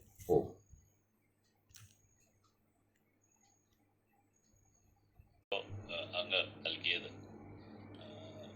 ചോദിക്കാനുള്ളൊരു കാര്യവുമാണത്. ജ്ഞാനത്തിന് വേണ്ടി പ്രയത്നിക്കേണ്ടതുണ്ടോ? വെറുതെ ഇരുന്ന ധ്യാനിച്ചാൽ ധ്യാനതലങ്ങളിൽ നിന്ന്, അതായത് നമ്മുടെ ചില ആശ്രമങ്ങളിലെ ചില ആചാര്യന്മാരൊക്കെ അങ്ങനെ പറയാം. അപ്പൊ എൻ്റെ ചില സുഹൃത്തുക്കൾ പറയാറുണ്ട്, എന്തിനാ നമ്മൾ ഇത്ര കഷ്ടപ്പെടണേ, ഇതിനാ വേദം പഠിച്ച് ദർശനങ്ങളൊക്കെ പഠിച്ച് അങ്ങനെ പോയി വെറുതെ പോയിരുന്ന് ധ്യാനിച്ച ധ്യാനം കിട്ടില്ലേ? അത് കിട്ടില്ല എന്ന് വളരെ കൃത്യമായി ബോധ്യപ്പെടുത്താൻ കഴിഞ്ഞു. അത് പലരുടെ ചോദ്യങ്ങളാണ്. അപ്പോൾ അതിന് അങ്ങയോട് പ്രത്യേകം നന്ദി പറയുന്നു. ഇനി എന്തെങ്കിലും സംശയങ്ങൾ ചോദിക്കാനുണ്ടെങ്കിൽ ചോദിക്കാം, ഇല്ലെങ്കിൽ ഗ്രൂപ്പിൽ ഇട്ടാലും നമുക്ക് അത് ഡിസ്കസ് ചെയ്യാം. പിന്നെ മറ്റൊരു കാര്യം, നാളെ നമുക്ക് ദർശനയുടെ ക്ലാസ് ഉണ്ട്. ഇന്ന് വിളിച്ചിട്ടുണ്ടായിരുന്നു. അപ്പോൾ നാളെ വയ്ക്കാമെന്ന് പറഞ്ഞു. എന്റെ ആ ഒരു സംശയം എടുത്ത് ഇത്രയും വിശദമായിട്ട് ചർച്ച ചെയ്ത് അത് പ്രേംകുമാർ പറഞ്ഞതിൻ്റെ തൊട്ട് അത് വളരെ വ്യക്തമാക്കി തന്നു. പക്ഷെ ഈ പറഞ്ഞ വിഷയങ്ങളും വീണ്ടും മനനം ചെയ്യുമ്പോൾ വീണ്ടും സംശയങ്ങൾ ഉണ്ടാകാം. കാരണം നമ്മളെ ഒരു വിഷയങ്ങൾക്ക് കൂടി കടന്നു പോകുമ്പോഴാണ് കേൾക്കുമ്പോഴാ ചിലപ്പോൾ ക്ലാരിറ്റി വരും, പക്ഷെ പിന്നീട് അതിനെക്കുറിച്ച് സംശയം ഉണ്ടാകാം. അങ്ങനെ ഉണ്ടെങ്കിൽ വീണ്ടും ഇത് ടേക്കപ്പ് ചെയ്യാം. പക്ഷെ ഈ ഒരു ക്ലാസിന്റെ ദൈർഘ്യവും അല്ലെങ്കിൽ നമ്മുടെ ഫോക്കസിൽ നിന്ന് പോകുമെന്നുള്ള ഭയം കൊണ്ടാണ് പല സംശയങ്ങളും ഞാൻ ഇത് വെക്കുന്നത്. ആചാര്യക്കറിയാം ഞാനൊരു പൊതുവെ ഒരു സംശയാലുമാണെന്നുള്ള അറിയാം. എന്നാലും എന്നെ ആ ഒരു സംശയം ഇത്രയും നാളുകൾക്ക് ശേഷം ഓർമ്മ വെച്ചെടുത്ത് ആ ചർച്ച ചെയ്തതിൽ എനിക്ക് വളരെയധികം നന്ദിയുണ്ട്. ഈ ഒരു പ്ലാറ്റ്ഫോമിൽ തന്നെ എനിക്ക് അതിനൊരു ഇത് ഒഴുക്കി തന്നതിന്റെ ഒരു നന്ദി കൂടെ എന്റെ സംഘാടകരെ അറിയിച്ചുണ്ട്. ഈ നമ്മുടെ സംശയങ്ങളുണ്ട് എന്നുള്ളതുകൊണ്ടാണ് ശാസ്ത്രങ്ങൾ അത്രയും പ്രവർത്തിക്കുന്നത്. അല്ലെങ്കിൽ നേരത്തെ പ്രേംകുമാർജി ചോദിച്ച പോലെ ശാസ്ത്രങ്ങൾ അനേകം വേണ്ട, നമ്മളുടെ ഈ പഠനത്തിന് വേണ്ടിയുള്ള നമ്മുടെ ശ്രമവും അനേകം വേണ്ട. പെട്ടെന്ന് കിട്ടുമായിരുന്നല്ലോ. അങ്ങനെ പെട്ടെന്ന് കിട്ടുകയില്ല. കാരണം സംശയങ്ങളുടെയും അതുപോലെ തന്നെ നമ്മളുടെയും നമ്മളുടെ അസ്തിത്വത്തിൻ്റെയൊക്കെ വലിയ ആ വലുപ്പത്തെയാണ് കാണിക്കുന്നത്. അപ്പോൾ ശാസ്ത്രം വലുപ്പമാകുന്നു, ശാസ്ത്രത്തിന് വലുപ്പം അല്ലെങ്കിൽ വിസ്താരം കൂടുന്നു എന്നതുകൊണ്ട് ഭയപ്പെടേണ്ട. അത് നമ്മളെ സഹായിക്കാൻ വേണ്ടിയാണുള്ളത്. എത്ര സംശയം ഉണ്ടായാലും ആ സംശയങ്ങളൊക്കെ തീർത്ത് നൽകാൻ വേണ്ടി തന്നെയാണ് ശാസ്ത്രത്തിൻ്റെ പരമ്പര പ്രവർത്തിക്കുന്നത്. അതിവിടെ ഇല്ല എന്ന് പറയുന്നവർക്കുള്ള മറുപടിയാണ് നമ്മൾ ഇത്തരം ചിന്തകളിലൂടെ നൽകേണ്ടത്. അതിവിടെ ഉണ്ട്, ശുദ്ധജലം പോലെ തന്നെ.